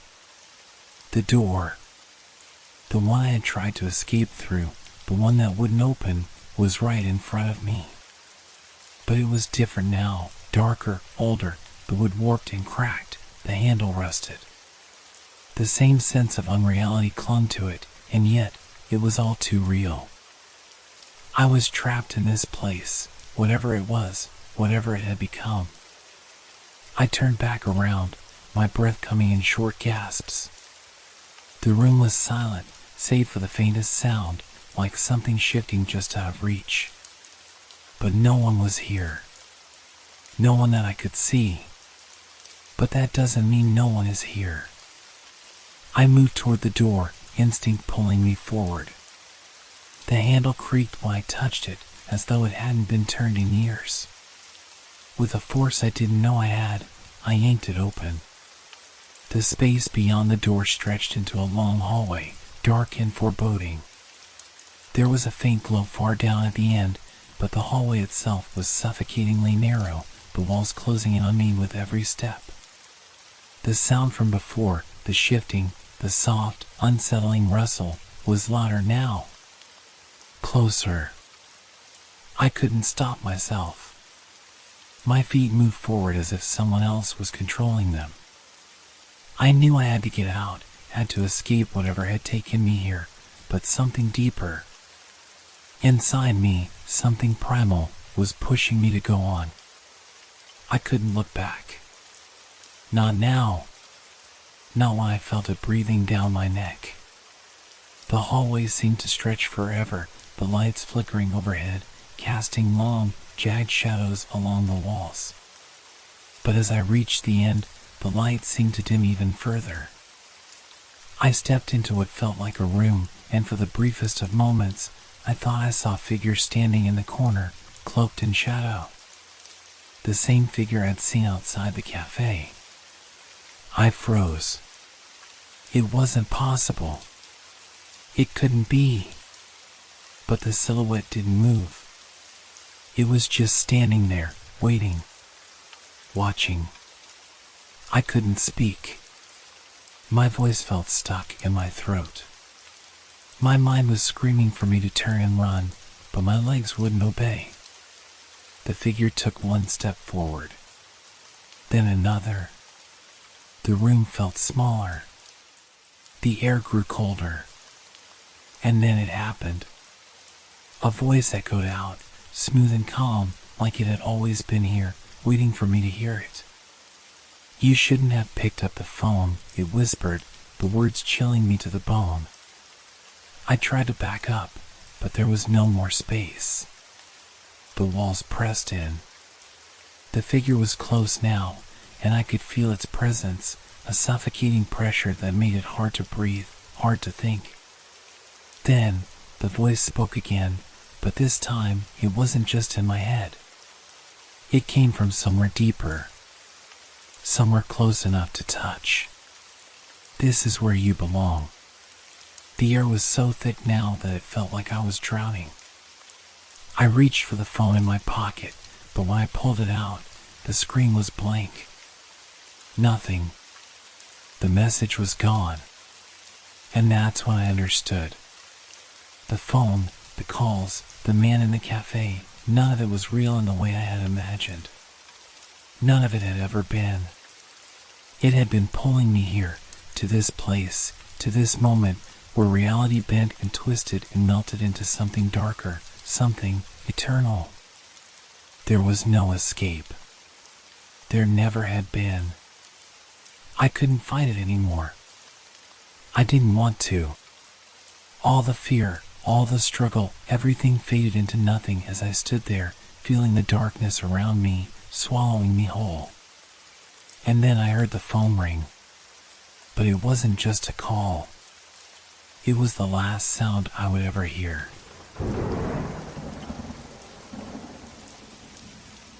I've always thought that seeing something strange in the sky would be a rare and exciting experience. Something that would make me want to grab my phone and share it with the world.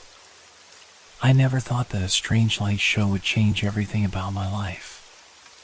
It started as we were driving home late one night. My partner, Lily, and I were exhausted from a long day of work. We decided to take the back roads, away from the city lights, hoping to catch a break from the constant buzz of the urban world. The car hummed steadily along the empty highway, and the cool night air coming through the window made it feel like we had the world to ourselves. That's when we saw it. At first, I thought it was a plane, or maybe a helicopter, but the lights didn't move in the way they should. They seemed to hover on the horizon, blinking in a pattern that was too deliberate to be natural. I leaned forward, squinting at the sky. "What is that?" Lily asked, her voice low and uncertain. I shook my head, not sure what to say. "I don't know. It's different." The lights shifted, pulsating softly, like some kind of distant signal. They weren't quite bright enough to be stars, but they weren't like any aircraft I had ever seen. The glow was an eerie greenish blue, and it flickered on and off, casting strange shadows across the empty landscape around us. I pulled over to the side of the road, unable to tear my eyes away from the strange phenomenon. The night was dead silent, the only sound the soft hum of the engine still running. The lights stayed in place for a few moments before they began to move toward us, slowly, almost as if they were drawn to us. "What the hell is that?" Lily whispered, her voice trembling. I didn't know how to respond. Part of me wanted to get out of the car and run toward the lights, but the other part of me, a more cautious, survivalist part, warned me not to. Something didn't feel right. Suddenly, as the lights drew nearer, they blinked out entirely. It was like someone had turned them off with a switch. The sky was silent once again. What just happened? Lily asked, a nervous edge in her voice. Before I could answer, something strange happened. My phone, which had been sitting idle in my lap, buzzed suddenly. I looked down at the screen, expecting a message or notification, but instead, I froze. All of my photos, every single one of them, was gone. I checked the gallery, scrolling down in a panic. Every picture, every memory I had stored, vanished. There was nothing left but a blank screen, an empty void where my memories used to be. Where are my photos? I asked, my voice sounding strange, distant. Lily reached for my phone. What's going on? Did you delete them? No, I said, my heart pounding. I didn't touch anything. We both stared at the phone, the eerie silence growing heavier between us. It didn't make sense. The lights, the sudden disappearance of my photos, it all felt wrong, like we had just crossed some invisible line into something we couldn't understand. Lily's face turned pale. What do you think happened? That light, it couldn't have. I didn't want to believe it, but I couldn't ignore the strange feeling settling in my chest. The lights had been close enough for us to see, for us to feel them watching us. It wasn't just some odd occurrence. It was deliberate. I wiped the sweat from my forehead, trying to keep my thoughts clear. It wasn't just the lights. It's like they did something. Something to the phone. Lily looked out the window, as if expecting to see the lights again, but the sky remained empty, dark, and still. She shuddered. We need to go home, she said, her voice shaking. But the strange feeling stayed with me. Something had changed. We had seen something we weren't supposed to, and whatever it was had left a mark on us. We didn't speak for the rest of the drive. The silence was heavy, suffocating, and I couldn't help but feel that the emptiness of the sky wasn't the only thing that had shifted. Something was wrong. I couldn't shake the feeling that whatever those lights were, they had taken something from us. Something we might never get back. And that was only the beginning. The drive home felt like an eternity. The winding road seemed to stretch on endlessly, the car's headlights cutting through the dark like a narrow beam in an infinite void. Lily kept glancing nervously at the rearview mirror, but there was nothing behind us, only the emptiness of the road and the occasional flicker of streetlights. I couldn't stop thinking about the phone. The pictures I had lost, memories of trips, friends, moments I'd never get back. I reached for the phone again, staring at the empty gallery. My thumb hovered over the screen, as if expecting it to change, to magically restore everything that had vanished. But it remained blank, dead. What are we going to do? Lily asked, breaking the silence. Her voice trembled slightly, and I could hear the anxiety in her tone. I don't know, I replied, trying to keep my voice steady. But we're going to figure this out. We arrived home, but the sense of unease didn't fade. In fact, it only seemed to grow. I parked the car in the driveway, the headlights casting long shadows across the yard. As I turned off the engine, the silence of the night wrapped around us like a thick blanket. We sat there for a moment, neither of us wanting to get out of the car. Do you think it was some kind of prank? Lily asked, though she didn't seem convinced by her own words.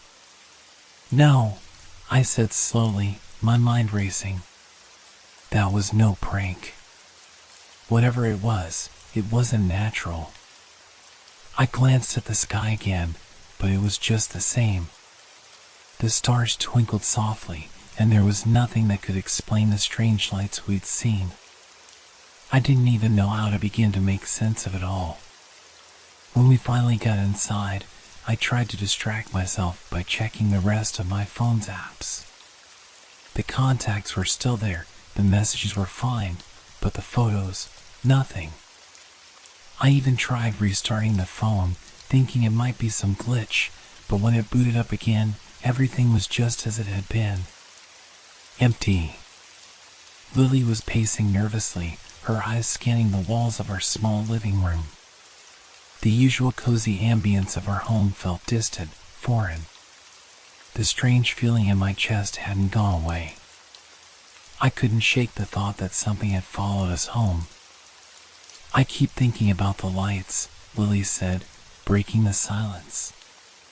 What if they were trying to communicate?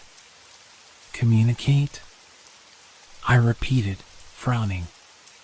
What if they were sending us a message? She said, her voice quiet but insistent.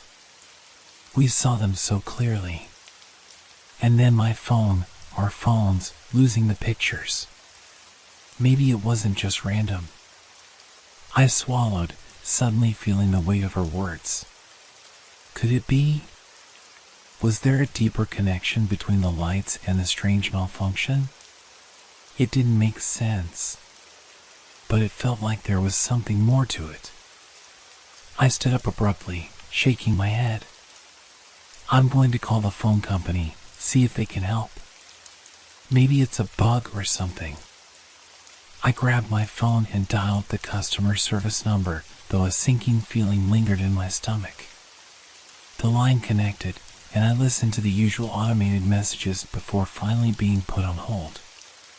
Lily sat on the couch, her arms crossed tightly. She was looking at her own phone now, scrolling through her gallery. But there was something in her expression that made me pause.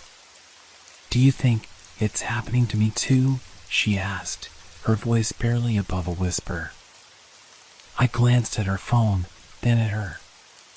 Her face was pale, her eyes wide with confusion. She didn't need to say anything more. I could see it, the same emptiness in her gallery, the same disappearance of photos. We need to figure this out, I said, my voice hardening with resolve. Just as I was about to speak again, a sudden sound cut through the silence. A loud thud came from outside, just beyond the window. My heart skipped a beat. It sounded like something or someone had fallen to the ground. Lily froze. Did you hear that? Yeah, I whispered, my pulse quickening. I moved toward the window, cautiously pulling back the curtain to peer outside. But there was nothing. Just the quiet darkness of the yard. No movement, no sign of anything unusual.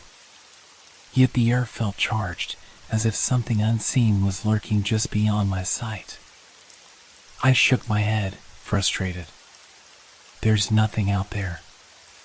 I'm just hearing things. But Lily wasn't convinced. She was staring out the window now, her eyes wide, searching the darkness. I don't think it's just your phone, she said, her voice trembling again. I think it's something else. I turned away from the window, my thoughts swirling. What was happening? How could I explain this? Then, my phone buzzed again, this time with a new message. My heart raced as I looked at the screen, hoping it might be from the phone company, something that would make sense of all this. But it wasn't a service message. It was a text from an unknown number. The message was simple, I see you. I stared at the screen, the blood draining from my face. My hands trembled as I held the phone. I showed it to Lily. What the hell is this? She stared at the message for a long moment, then looked up at me with wide eyes. That's not possible. We didn't give our number out to anyone. A chill ran down my spine. I didn't know what to do. All I could hear now was the steady hum of the phone in my hand and the growing dread that someone was watching us. The phone buzzed again, and this time the message was different. You've been marked. I felt my stomach drop. Whatever this was, it wasn't over. And we had no idea what was coming next. The tension in the room was thick enough to cut with a knife. Lily and I sat across from each other, the message still glaring on my phone screen. I could hear my heart pounding in my ears as I tried to make sense of it all. Who could have sent this? I asked, my voice barely above a whisper. Lily shook her head, her hands trembling as she held her phone in her lap, the same message open on her screen. I don't know. I don't recognize the number. We haven't given it out to anyone. I stared at the phone in my hands, my mind racing. It wasn't just the pictures that had vanished.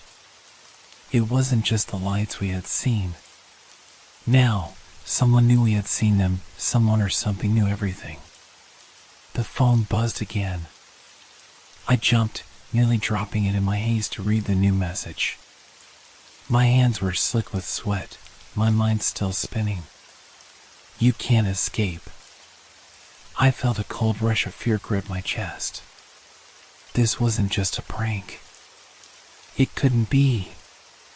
The more I thought about it, the more I realized that nothing about this situation made sense.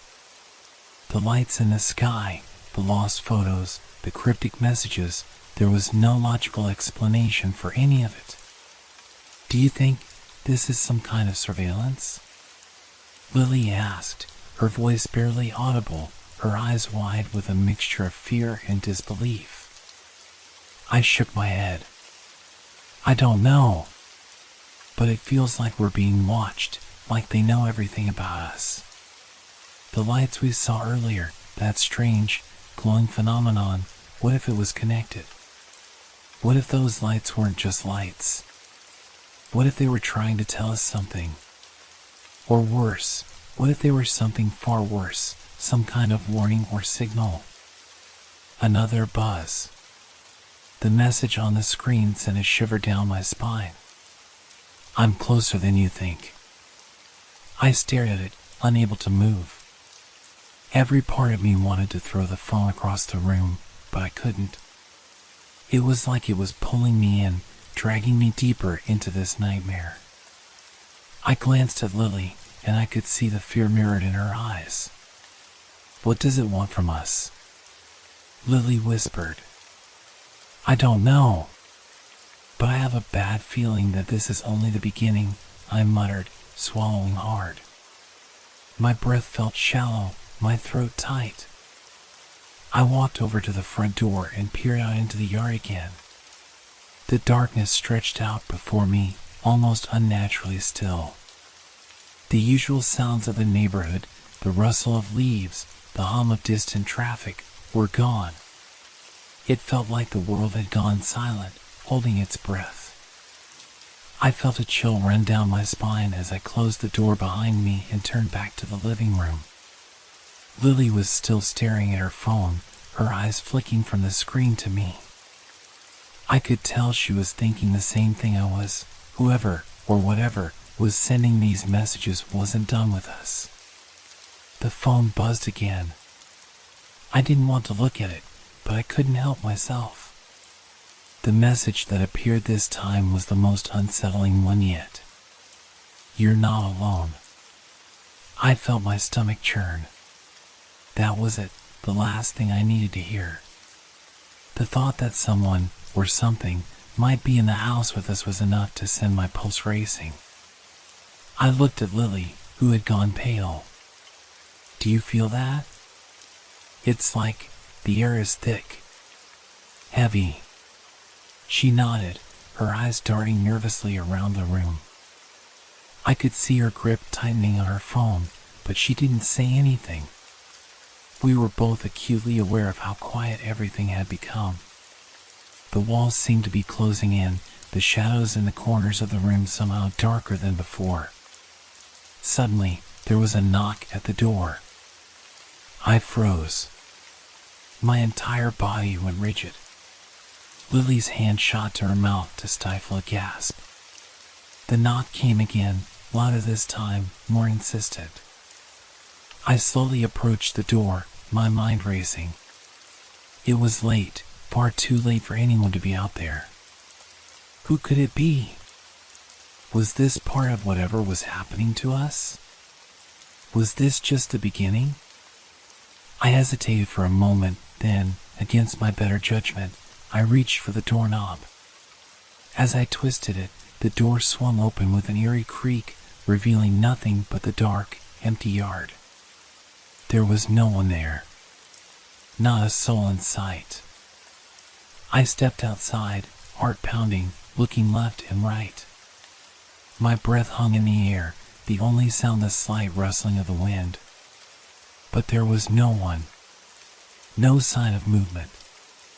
Just an unnatural stillness that filled the space around me.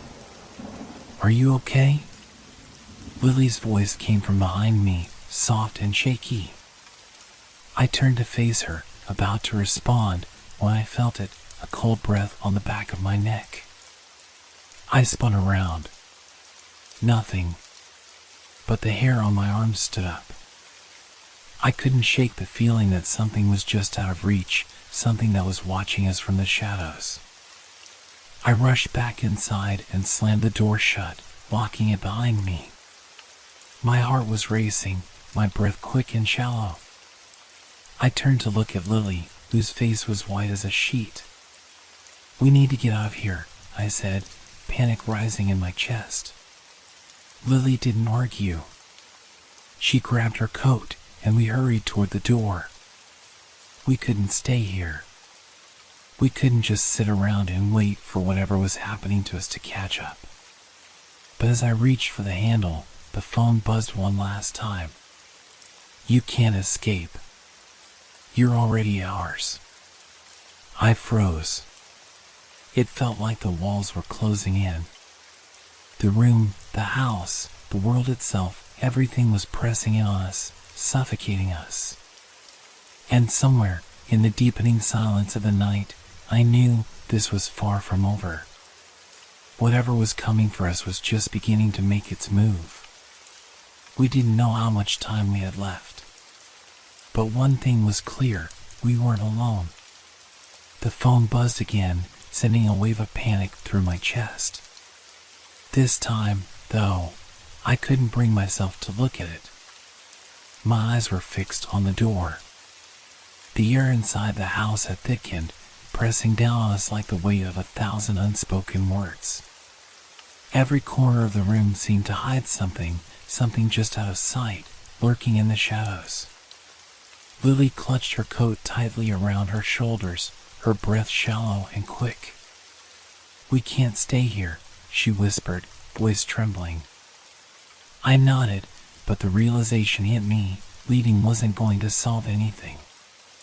We had seen those lights. We had felt that strange disturbance. And now, someone, or something, was playing with us. We were already in the middle of whatever this was.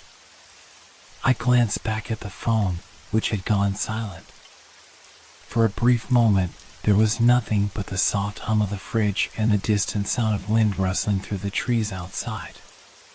But I knew that silence was a lie. There was something more out there, something watching, waiting for us to make the wrong move. I picked up the phone and unlocked it, unable to ignore the dread gnawing at my stomach. I was almost afraid to see what was there, but the need to understand, to know what we were dealing with, was overpowering. The screen lit up, and my eyes immediately locked onto the message that had appeared. "Don't leave. You won't find safety anywhere." My heart skipped a beat. My hands went cold. I felt as though the floor beneath me had disappeared, leaving me to float in an abyss. The words were simple, but the weight they carried was crushing. Whoever, or whatever, was sending us these messages knew exactly what we were thinking. They knew everything. Lily took a step closer to me, her gaze fixed on the screen as well. "It's like they're inside our heads," she said, her voice barely a whisper. I didn't know how to respond. I didn't know what to say to make her feel better, or even to reassure myself. All I knew was that something was closing on us, something we couldn't see or understand, but it was there. Suddenly, the power flickered, and the lights in the room dimmed. I glanced around, my pulse quickening. The shadows in the corners of the room stretched and twisted, growing longer and deeper. The air felt colder now, and the silence was louder, like the world itself had stopped. "Do you hear that?" Lily asked, her voice tight with fear. I held my breath, straining my ears. At first, I thought it was nothing. Then, I heard it, a faint noise, like a low hum, coming from somewhere in the distance. It was soft at first, almost imperceptible, but it grew steadily louder, vibrating through the walls and floor. It was as though the sound was coming from the very foundation of the house itself, shaking the ground beneath our feet. The hum seemed to fill the space, vibrating my teeth and my chest. It was unsettling, like a warning. I could feel it deep inside my bones, like the earth itself was trying to tell me something. "What is that?" Lily's voice trembled with disbelief. "What's happening?" "I don't know," I whispered. "But we need to leave. Now." I moved toward the door, my hand reaching for the handle. But just before I could touch it, the hum stopped. The air around us stilled, like the world had frozen in time. The silence that followed was absolute, suffocating. For a moment, I thought my mind had tricked me, that the hum had never existed. But then the phone buzzed again. I picked it up without hesitation this time, and I felt a shiver crawl down my spine when I saw the message. It wasn't just a message anymore. It was a picture. A photo. The photo was blurry at first, almost indistinguishable, but as I zoomed in, I realized with growing horror that it was a picture of the inside of our own living room, taken from the corner, the exact spot we were standing in. The angle was impossible, as if someone had been standing there, watching us. The blood drained from my face. Lily looked over my shoulder at the photo and gasped. No, this can't be real." But it was real.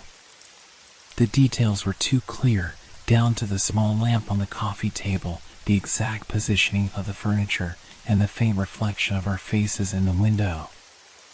We had no idea when the photo had been taken, or by whom, but one thing was certain: someone or something was in our house.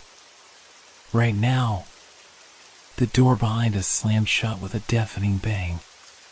We both jumped, our hearts racing in unison. I whipped around, expecting to see someone standing in the doorway, but the hallway was empty. There was nothing there, nothing but the shadows that had deepened as the light had faded. We have to get out of here," Lily stammered, her eyes wide with terror. But I knew we couldn't leave, not yet. We couldn't run from something we didn't understand. And we didn't even know if it was safe outside. If it was following us, if it was watching us, could we outrun it? Could we escape it at all? I turned back to her, my voice trembling. "Lily, we're already trapped." The phone buzzed again, this time with an incoming call. We both stared at the screen, our breaths held. The caller ID showed nothing, just an unknown number. I glanced at Lily, who was shaking her head, her face pale. She looked as though she wanted to scream, but no sound came. I picked up the phone, almost against my will. My hands were slick with sweat as I pressed it to my ear. "Hello?" My voice cracked. There was a long pause on the other end, then a whisper, so faint I could barely hear it. but it was there. You shouldn't have looked. The line went dead. I dropped the phone as though it had burned me. My mind was spinning. What did it mean? What was happening to us? And then I remembered the lights in the sky, the signals. They were a warning, weren't they? Something had been trying to tell us, but we hadn't understood. Now, we were part of something much larger than ourselves. Something we had no control over. And whatever it was coming for us. I felt the walls closing in, suffocating, each breath more shallow than the last. My hands were shaking as I reached for the phone on the floor, my fingers fumbling as I tried to grab it. I wasn't sure what I was expecting to see. A new message? Another call? Or maybe nothing at all, as though the world itself was simply waiting for us to disappear. Lily's face was pale, her lips barely moving as she whispered, "We need to leave, now. It's not safe here anymore." But I couldn't bring myself to move. I kept hearing that whisper in my head, "You shouldn't have looked." What did it mean? What was I missing? My mind raced in circles, desperately trying to make sense of what was happening. I glanced at the window, the curtains drawn tightly, but through the fabric, I could still see the faint glow of the streetlights outside. The world outside seemed so far away, so normal. But I knew it wasn't. Not anymore. The hum was gone now, but the silence that followed was unbearable. It pressed in from all sides, a heavy, unrelenting presence that made the air feel thick, like we were suffocating in a room with no oxygen. I could feel my chest tightening, each breath more difficult than the last. Then the phone buzzed again. I froze, my heart pounding. I didn't want to answer it. I didn't want to know what was on the other side of that call. But I had no choice. I had to. With a trembling hand, I brought the phone to my ear. The voice on the other end was slow, deliberate, and cold. "You shouldn't have stayed. Now you've seen us. Now we know you." My blood ran cold. The voice wasn't human, not entirely. It was distorted, echoing, as if several voices were speaking at once, layered on top of each other, blending into something unrecognizable. "Who are you?" I demanded, my voice barely above a whisper, as though speaking too loudly might invite something worse. There was a pause on the other end. Then, the voice came again, this time louder, clearer. "We are everything. We are nowhere. And now we are here.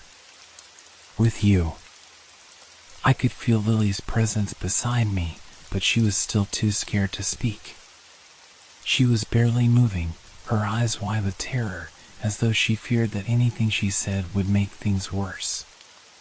The voice continued, the words sharp and precise. "You saw the lights. You followed them. You opened the door." My stomach twisted in knots. The door. The lights. Had we been drawn here? Had we somehow brought this upon ourselves? I felt a sudden, overwhelming sense of guilt, as though the very act of curiosity had sealed our fate. Suddenly, the lights in the room flickered, and the phone went silent. I looked at the screen, but it was black. The call had ended.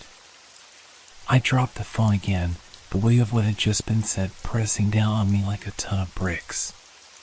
Then, the sound came again. That low hum. It wasn't coming from the walls anymore. It was coming from outside. I could hear it through the window now, vibrating through the glass, growing louder with each passing second. "Do you hear that?" Lily whispered, her voice trembling. I nodded, my breath shallow. I couldn't tear my eyes away from the window, my heart pounding in my chest. The hum was growing, more intense now, like it was coming closer. Whatever it was coming toward us. We both stood there, frozen, unsure of what to do. There was nowhere to hide. No escape. The house felt like a cage, and the walls were closing in. The door behind us suddenly creaked open. We both jumped, turning around to see the hallway beyond, empty. No one there. But the door had definitely opened on its own. The phone buzzed again, but neither of us dared to answer it. Instead, I grabbed Lily's hand and pulled her toward the door. "We need to go," I said, my voice barely audible. "We can't stay here. We have to leave now." We rushed toward the door, our footsteps echoing through the quiet house. But as we stepped into the hallway, I felt something change. The air shifted, thickening, like we had crossed some invisible threshold. I could feel the presence now, watching us, following us. Every corner of the house seemed to be filled with shadows, but none of them seemed natural. They were wrong, twisted, bending in ways they shouldn't. I couldn't shake the feeling that we weren't alone. We made it to the front door, but just as I reached for the handle, the lights went out. Darkness. It was absolute. A pitch-black void that swallowed us whole. I couldn't see my hand in front of my face. I couldn't hear anything except for my own breath and Lily's frantic whispering. "What's happening?" she cried, clutching my arm. "Where are we?" I didn't have an answer. I didn't even know if we were still in the same place anymore. The house felt different now, wrong. The floor beneath us seemed to shift. The walls felt like they were closing in, pressing down on us, suffocating us. I tried the door handle again, but it wouldn't budge. It was as if the house itself had decided we weren't allowed to leave. Then I heard it, footsteps. Slow. Deliberate. Moving closer. I turned, but I couldn't see anything. The darkness was too thick, too heavy. And yet, I could feel the presence. It was near. I heard a voice then, a whisper, barely audible but clear as day. "You should have stayed inside. Now, it's too late." I felt a chill run through me, colder than anything I had ever experienced. And then, the lights flickered back on.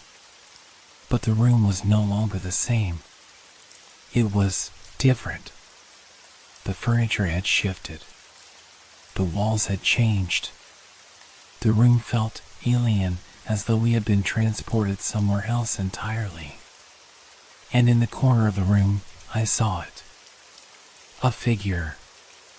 Tall, dark, and impossible to make out clearly. It stood motionless, watching us, waiting. I didn't need to see its face to know that it wasn't human. And just like that, the door behind us slammed shut.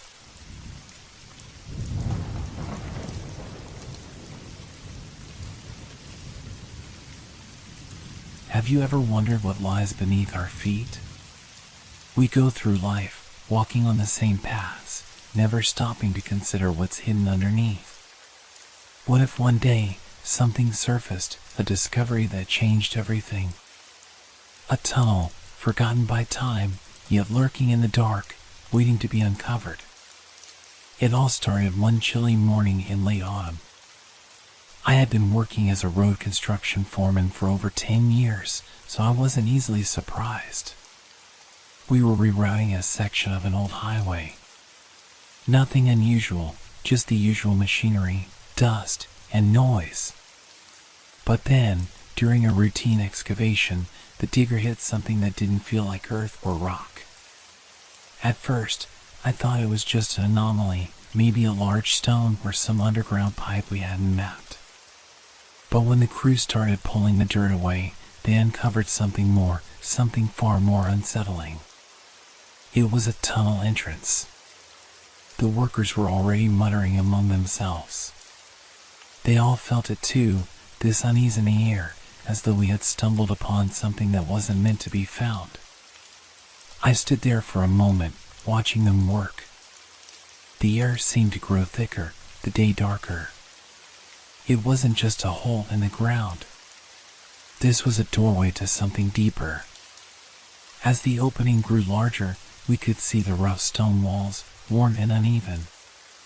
It wasn't a new construction, that's for sure. Whoever had built this tunnel had done it a long time ago, perhaps a century or more. But it wasn't on any maps, and there were no records of such a tunnel ever existing. In fact, it shouldn't have been there at all. My first instinct was to call the authorities, but something stopped me. It wasn't fear exactly, it was curiosity. I felt the same way a person might feel when they find a forgotten limb in their own home, a place they never knew existed. And so, instead of waiting for the experts, I made the decision to enter the tunnel myself. I wasn't alone. 3 of my workers, Jake, Andy, and Mark, decided to join me. We gathered our flashlights, tied on safety ropes, and made our way down into the darkness. The tunnel smelled of damp earth and stale air. The walls, coated in thick layers of dirt, seemed to pulse with a strange energy, as though the very space itself was alive.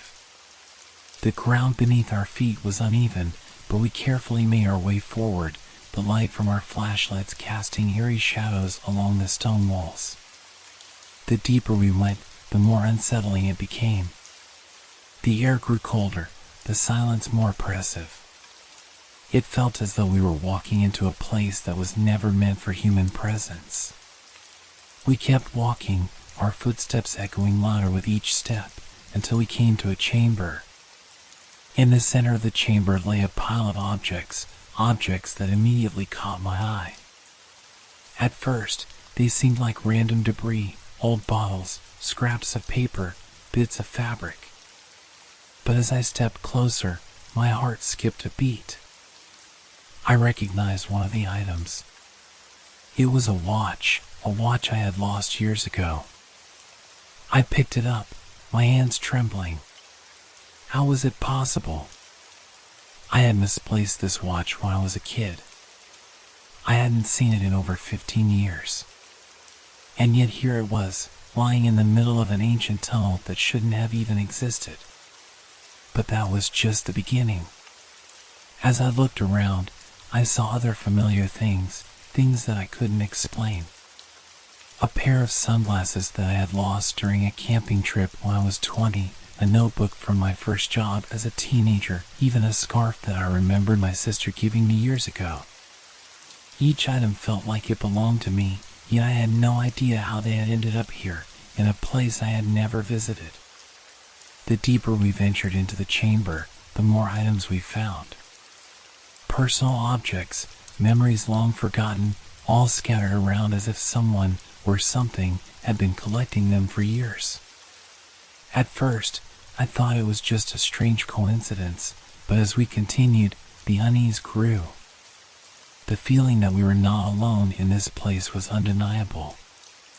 It was as if the tunnel was aware of our presence, watching us. Andy, who had been standing in the corner, suddenly froze. His eyes widened as he looked down at the ground. "What's wrong?" I asked, my voice barely a whisper. He pointed to the floor. There, nestled between the debris, was something else. A picture. A picture of all of us, me, Jake, Andy, and Mark, standing together, smiling, at a party we had attended a few years ago. It was a picture that none of us had ever taken. And yet, there it was, in a tunnel miles beneath the surface. I could feel the weight of something dark and unseen pressing down on us. It was as though we had crossed a line, stepped into a space where time and reality no longer followed their usual rules. "Let's go," I said, my voice shaking.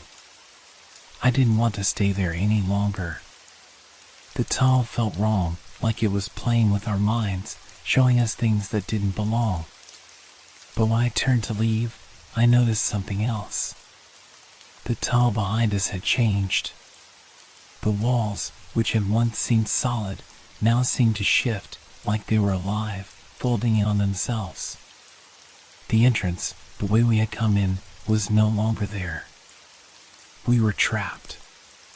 The fear surged in me, and I could see it in the faces of the others. We weren't just in a tunnel. We were in a place that didn't obey the laws of time or space. Whatever force had created this tunnel had made sure it would never let us leave. Panic set in almost immediately. The reality of our situation hit me all at once. The walls around us, those rough, weathered stones, seemed to shift as if they were breathing. The ground beneath our feet was no longer stable. It felt wrong. The air, heavy with moisture and the smell of decay, began to press in on us from all sides. "Stay calm," I ordered, though I could hear the unease in my own voice. My heart was racing. We had entered the tunnel with only the faintest hope of uncovering something unusual, but now we were trapped in a nightmare of our own making. Jake was the first to react, his flashlight trembling as he swept it across the chamber. He turned to me, his voice tight with panic. "We need to find a way out. Now. This place, it's not normal." He was right. Nothing about this tunnel felt natural. The sense of isolation was suffocating, the kind of silence that's so deep it almost feels like the world itself has stopped moving.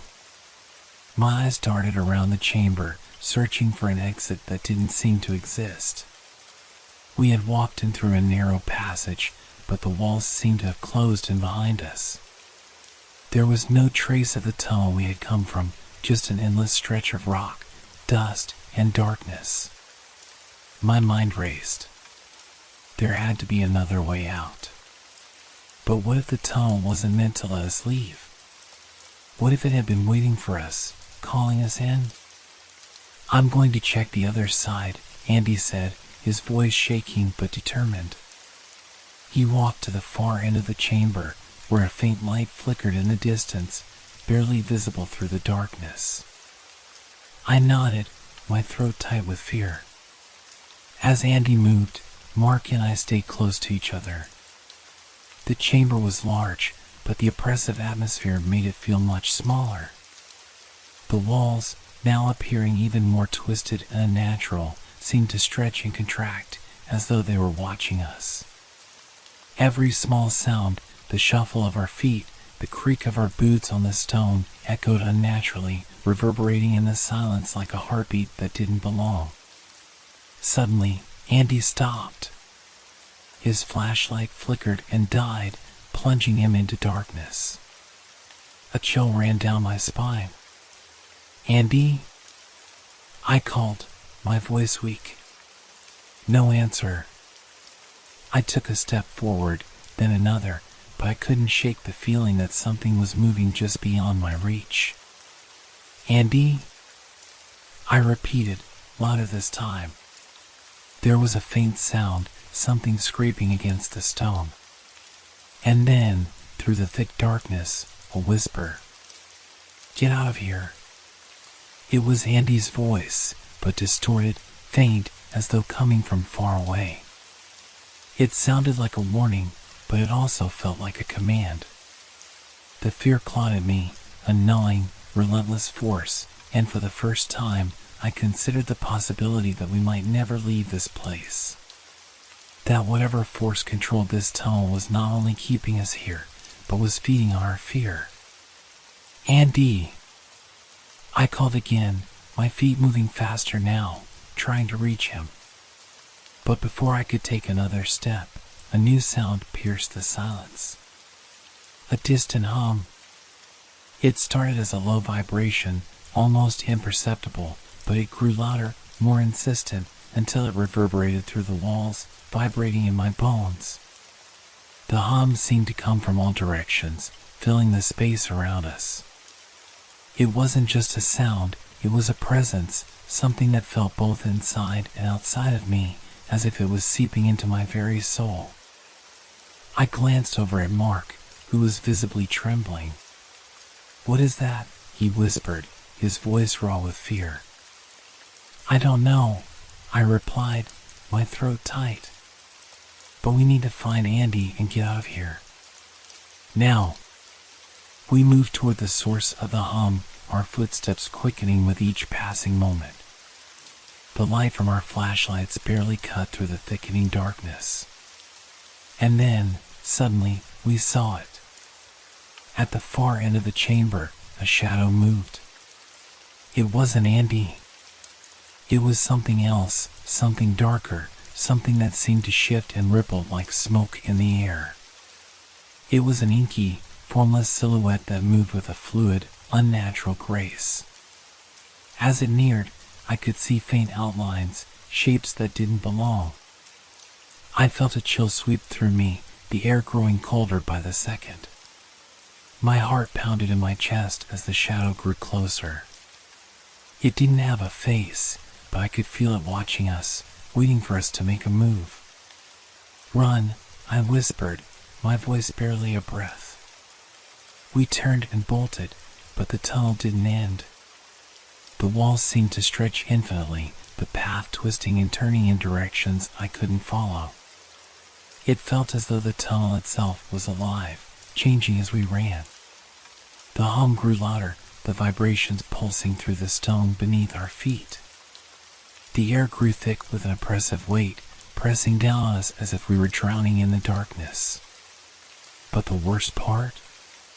The worst part was the sensation that we weren't running from something unknown. We were running toward it. The tunnel, the objects, the pictures, they were all connected to us. To me. I glanced back, and for a split second, I saw it.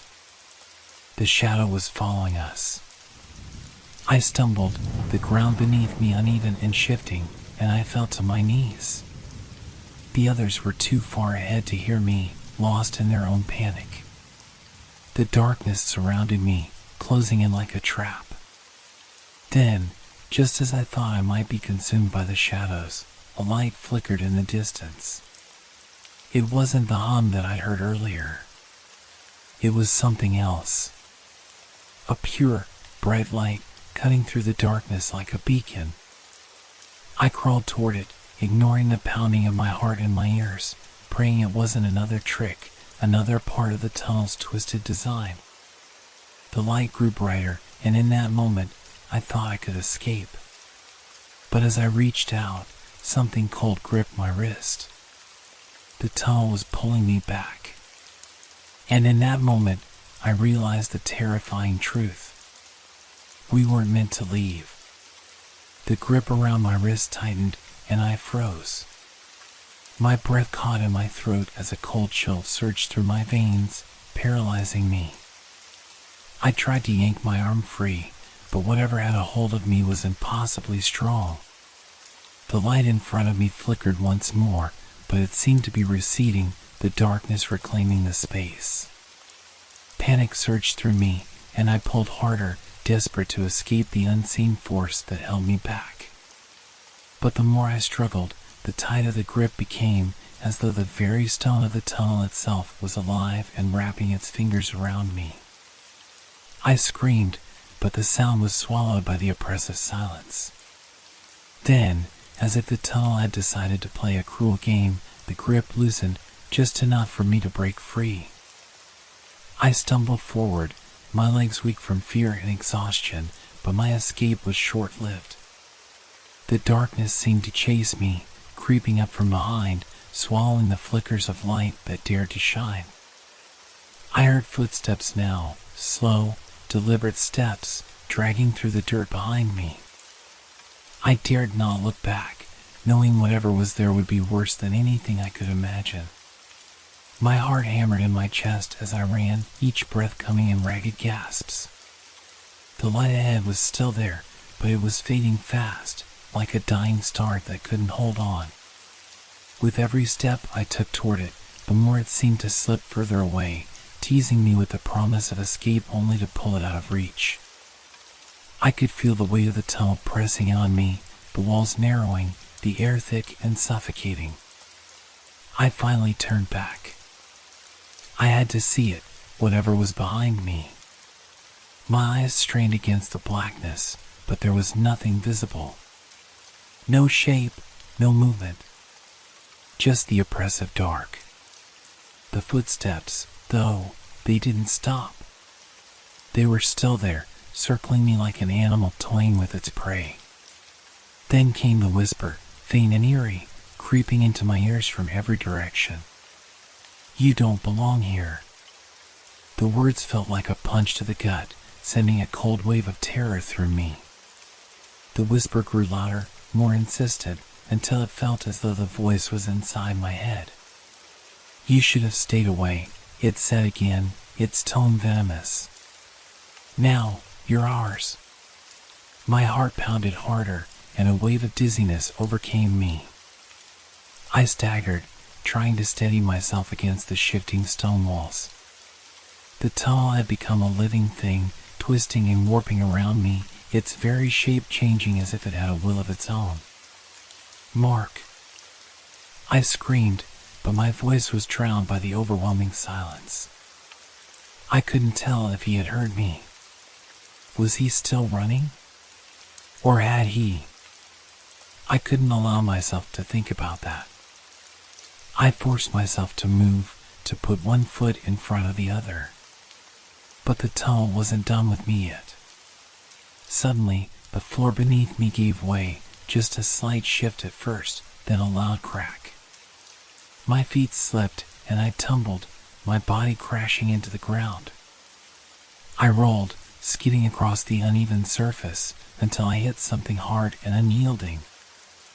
I lay there, gasping for air, unable to move. My hands trembled as I pushed myself up. The world was spinning, and the darkness around me seemed to close in, suffocating me. Then, I saw it. A shape in the darkness, moving toward me. Slowly at first, then faster, the figure growing clearer with each step. It was the shadow I had seen earlier. The same dark, shifting figure, its form shifting like liquid in the blackness. I wanted to scream, but my voice was gone. My mind was racing, desperately trying to make sense of what was happening, but it felt like everything was slipping away, unraveling before my eyes. The shadow was almost upon me now, its form becoming solid, taking shape. But just as it reached me, a sharp, blinding light exploded from behind. It was the light I had seen earlier, brighter and more intense than I could ever have imagined. It swept through the tunnel like a tidal wave, pushing back the darkness, pushing back the shadow. For a moment, everything stopped. The hum, the whispers, the footsteps, all of it vanished. The tunnel fell silent, as though holding its breath. I blinked, trying to process what had just happened. Then, the figure, the shadow, it was gone. The light remained, steady and unwavering, casting a strange glow over the tunnel. I didn't hesitate. I ran toward it, my legs trembling, but I couldn't stop now. I had to reach it. I had to get out. The light was the only thing that seemed real anymore. As I ran, I saw something that stopped me cold.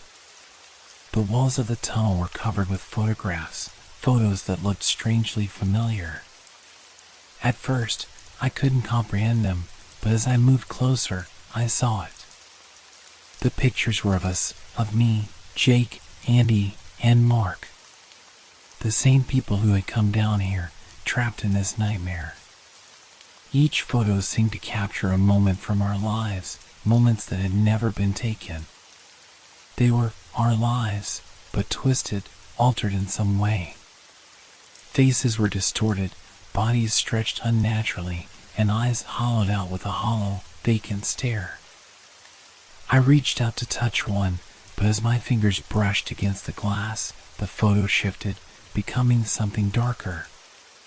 It wasn't just a photo anymore, it was a window into something else, something I couldn't explain. The light flickered once more. I took one last look at the photos, my heart pounding in my chest. And in that moment, I understood. We weren't just trapped in this tunnel. We were part of it, woven into it, bound by something far beyond our understanding. And as the light began to fade, the tunnel changed again, shifting and moving as if it was preparing to swallow us whole. I didn't know if we would survive this time. But one thing was clear. Whatever was down here, it had no intention of letting us leave. I took a deep breath and turned away from the photos, my mind screaming for an escape that seemed more and more impossible. I had to move. I had to keep moving, or the tunnel would swallow me whole, just like it had Mark, just like it had claimed the others. The air around me was thick, suffocating, as if the walls themselves were breathing in time with my panicked heartbeats. The light ahead, the one that had pulsed like a dying star, was still flickering, but now it seemed to pull me toward it. The shadows were retreating, but I knew they were watching, waiting for me to make a mistake. I could hear whispers in the back of my mind, murmurs too soft to catch clearly, but loud enough to make my skin crawl. They were voices, soft and familiar, but distorted, like echoes bouncing off the walls of my skull. You shouldn't have come. I froze mid-step. My pulse quickened, and I looked around frantically, but there was no one there. Not a sound. Just the silence pressing in from every direction. The light ahead seemed to grow dimmer, the darkness returning to claim it. It was as if the tunnel itself was resisting the light, pushing it back, rejecting it. I reached for my phone, hoping, praying that I could reach out to someone, anyone. But the screen flickered with static before it went black. I slammed it against the wall in frustration, but nothing happened. No signal. No connection. I was completely alone. Alone. The word echoed in my head, sending a fresh wave of dread down my spine. Had we truly been alone this entire time? Or had someone, been watching us from the very beginning? I didn't have time to think about it. The whisper came again, this time louder, clearer, as if the tunnel itself were speaking directly to me. You've seen too much. I stumbled backward, nearly losing my footing. The walls were closing in again. The tunnel was shifting, warping, its very structure bending in unnatural ways. It was as if it had a mind of its own, a will, guiding me deeper into its labyrinthine depths. And then, a sound. It wasn't the soft whispering anymore. It was something more solid. A distant thud, like footsteps echoing through the tunnel. Heavy footsteps, dragging, deliberate. I wasn't alone. My heart skipped a beat. I spun around, hoping to catch a glimpse of whoever, or whatever, was following me. But the darkness stretched out endlessly, swallowing everything in its path. I couldn't see anything. I could only hear the footsteps coming closer. Closer. A cold shiver ran down my spine as the figure from earlier, the shadow that had haunted me, seemed to materialize once more from the blackness. I couldn't see its face, but I felt its presence, felt it moving toward me, as if the very air around me was being sucked into its form. The footsteps grew louder. I ran. I didn't think. I just ran. My legs felt like lead, each step heavier than the last, but I pushed myself forward, desperate to get away from whatever was chasing me. The light ahead was still flickering, still just out of reach, and yet I couldn't stop. I couldn't give up now. Not while I was so close. But then, everything stopped. The footsteps. The whispers. The tunnel itself. It all just halted. I slowed, my breath ragged, my eyes scanning the darkness. My mind screamed at me to turn around, to face whatever was behind me, but I couldn't make myself do it. My body refused to move, my feet frozen to the ground. The silence was unbearable. I was no longer sure where I was. The tunnel felt different now. It didn't seem real. It didn't feel real. The walls had changed, the air had changed, everything was shifting, twisting in impossible ways. It was like I was inside a living dream, one that didn't follow any rules, one that had no end, no beginning. Just endless corridors of fear. Then, I saw it. Out of the corner of my eye, barely perceptible in the dark, I saw movement. A shape, a figure, lurking at the edge of my vision, just beyond the reach of the dim light. My heart hammered in my chest. I tried to scream, but no sound escaped my throat. The figure was moving closer now, and I could feel its presence, its eyes, no, something else, watching me, studying me, waiting. The cold air seemed to rush toward me in a suffocating wave. I had to do something. I had to fight back, but what could I do? I was trapped. There was no escape. Then, the light flickered again, brighter this time, blindingly so. For a moment, everything seemed to freeze in place. The figure, the tunnel, the whispers, it all stopped, as if the world had paused, waiting for me to make my next move. I took a step forward, not knowing what would happen next. The light ahead felt real now. It felt like a way out. I was so close. So close. But just as I reached for it, just as I thought I could escape, I felt something grab my ankle. A cold, clammy hand wrapping around my leg, pulling me back. The darkness surged, swallowing me whole. The light ahead disappeared, and everything around me went silent, oppressive. I screamed, but it was swallowed by the blackness. And then, I understood. The tunnel had won. The darkness had consumed me. I woke up with a start, gasping for breath as if I had just emerged from drowning. My heart was pounding violently in my chest, my clothes damp with cold sweat. I was no longer in the tunnel, yet the feeling of suffocating darkness clung to me like a second skin. The familiar sounds of the outside world, distant cars, the chirping of birds, seemed muffled, as though I were still trapped in that endless labyrinth. I blinked, trying to focus. The world around me was blurry at first, the edges of everything jagged and uncertain. Slowly, the details of my surroundings began to materialize. I was in a small, dimly lit room, an unfamiliar place. The walls were rough, the air thick and stale, but it wasn't the tunnel. It couldn't be. I tried to push myself up, but the moment I moved, a searing pain shot through my leg, forcing me to fall back onto the floor. Looking down, I saw a dark bruise around my ankle, where I'd been pulled back into the darkness. My mind raced, panic tightening its grip on me. Was it real? I wasn't sure anymore. The feeling, the terror, the hands pulling me under, it all seemed like it had been part of a nightmare, but there was something off. Something that didn't add up. The room around me was eerily silent, and that's when I noticed it. A small, worn-out box on the floor next to me. I hadn't seen it before, but now it was impossible to ignore. My instincts screamed at me not to open it, but my curiosity was too strong, my fear too great. Slowly, painfully, I reached for the box and pried it open.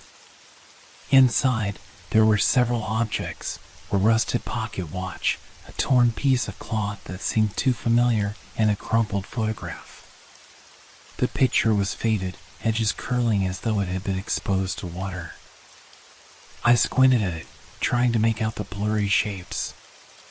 And then, my breath caught in my throat. There, in the center of the photo, was a group of people. They looked almost like workers, like me, but I didn't recognize any of their faces. But in the background, just behind them, was the same tunnel from my nightmare. It was the exact tunnel.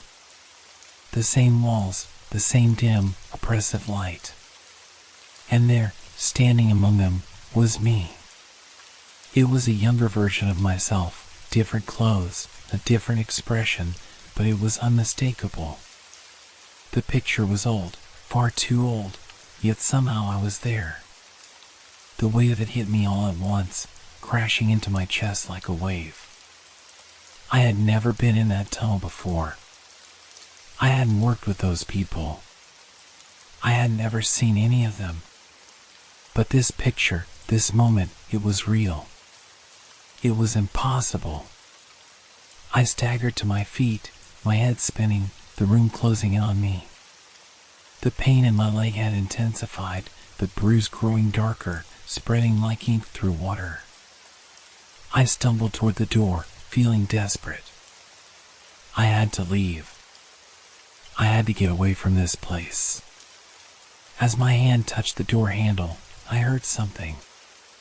A sound just on the other side. A low, rumbling hum, as if the building itself were vibrating. It grew louder, the air around me growing thick and oppressive again, the same sensation I had felt in the tunnel. I froze.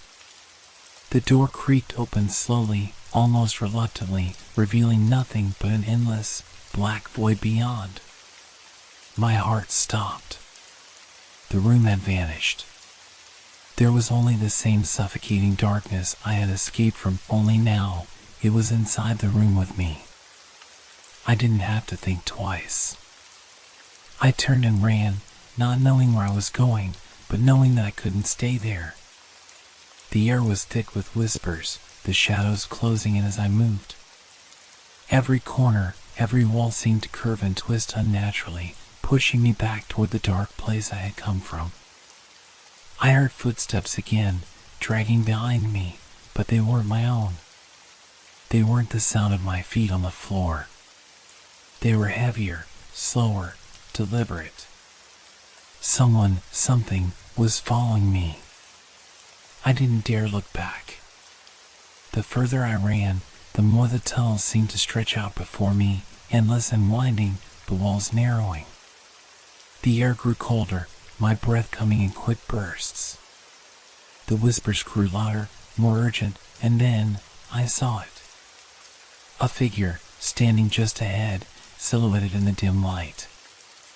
I tried to stop, to turn away, but my feet wouldn't obey. I couldn't move. I was frozen, paralyzed by the figure's presence. It was me. The same face, the same eyes, but twisted, contorted in a way I couldn't understand.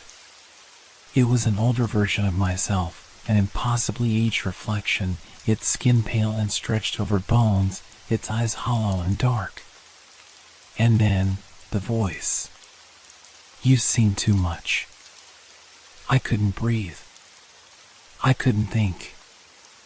I couldn't move. The figure stepped closer, and I could feel the weight of its gaze, its hunger.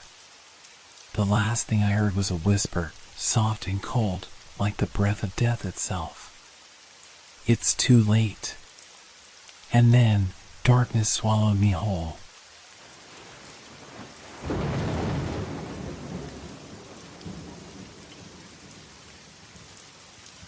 Have you ever looked at something and just known, deep down, that something wasn't right?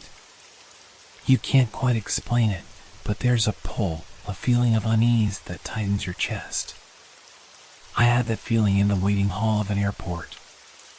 It wasn't a particularly busy day, just a few travelers scattered around, tapping on their phones, sipping coffee. The hum of distant conversations mixed with the faint sound of rolling suitcases. The usual drone of an airport's noise. But then I saw them. The doors. They weren't like the others. Not in the usual sense, anyway. They were just there, tucked in the corner, standing alone. No signs, no labels, nothing to indicate where they led. They looked like any ordinary set of doors, yet something about them felt different. Like they didn't belong. I glanced around the room, half expecting someone to explain them away, but no one seemed to notice. It was as if they were part of the scenery, blending into the background. But I couldn't shake the feeling that they were waiting for me. I had time to kill, so I stood up from my seat and made my way over, drawn to them like a magnet. My steps were slow, deliberate, as if I didn't want to acknowledge the strange pull in my stomach. The air around the doors felt slightly colder, even though the rest of the hall was warm. My fingers hovered over the handle for a moment before I reached out and turned it. The door creaked open, and I stepped inside. It was a small room with faded white walls and a low ceiling. The smell of stale air and faintly burnt coffee hit me, but there was something off. The room wasn't empty, but there was no one in it, just a few chairs along the far wall. Yet, as I looked around, my eyes fell on a large monitor on the opposite wall. It was a flight information display, but the dates and times seemed off. The current time showed that my flight was still an hour away. But the flights displayed above it, there was something about them. The dates on the board were several days old. I squinted, leaning in to get a better look. But I knew I had seen it correctly. One of the flights had been scheduled for yesterday. The departure gate was the same one I had been assigned earlier, but the time had already passed. Confusion washed over me, but I was still too calm. Too curious. I stepped further into the room, eyes scanning the oddity of the place, but nothing made sense. The display had to be a mistake. Maybe the airport hadn't updated it. I looked around again, but nothing had changed. I was still standing in an empty room, just like before. The walls, the floor, the monitor, all the same. But as I stepped closer to the monitor, something strange happened. I caught a glimpse of a figure reflected in the glass. A blurry shadow, too tall, too thin. It was moving, but there was no sound. I spun around quickly, heart thudding in my chest, but there was no one there. Nothing. Just the still, empty room. My breath quickened. I turned back toward the monitor, and that's when I noticed something else. The reflection was wrong. There was no shadow of my own. The person in the reflection wasn't me. It wasn't anyone I knew. It was just a dark shape, lingering there, as if watching me. My instinct screamed at me to leave. To turn and run, but I couldn't. I couldn't tear my eyes away from the monitor. Slowly, hesitantly, I stepped toward it. As I did, the time on the board shifted. The dates flickered, the hours and minutes scrambling into an unrecognizable jumble. I took a deep breath, trying to steady myself. What was happening? Where was I?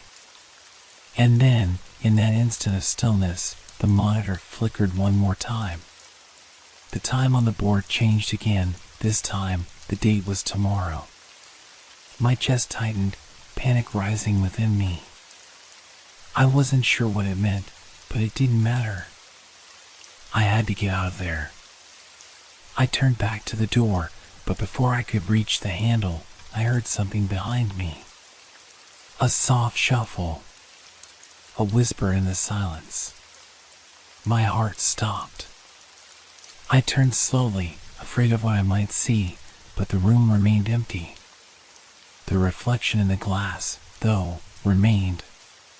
That dark shape, watching. I was sure it had moved closer, but I couldn't understand how or why. I had to leave. I grabbed the door handle and yanked it open, stumbling back into the airport hall.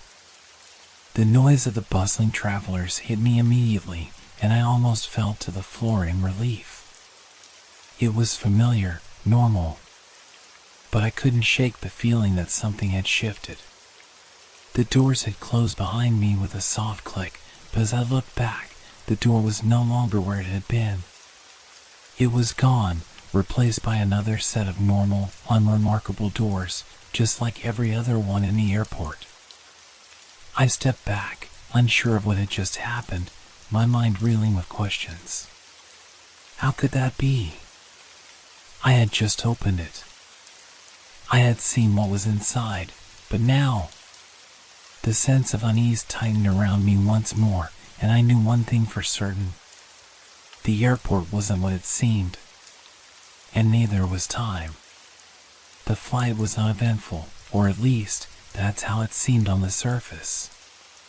The usual dull hum of the plane, the air-conditioned coolness, the clinking of the seatbelt signs, all felt like nothing more than a blur as I sank deeper into my seat, still haunted by what had happened. I tried to ignore the lingering unease gnawing at me. I closed my eyes and told myself that once I got home, everything would be fine. I had to stop overthinking it, stop imagining things. The door? That was just a trick of the mind.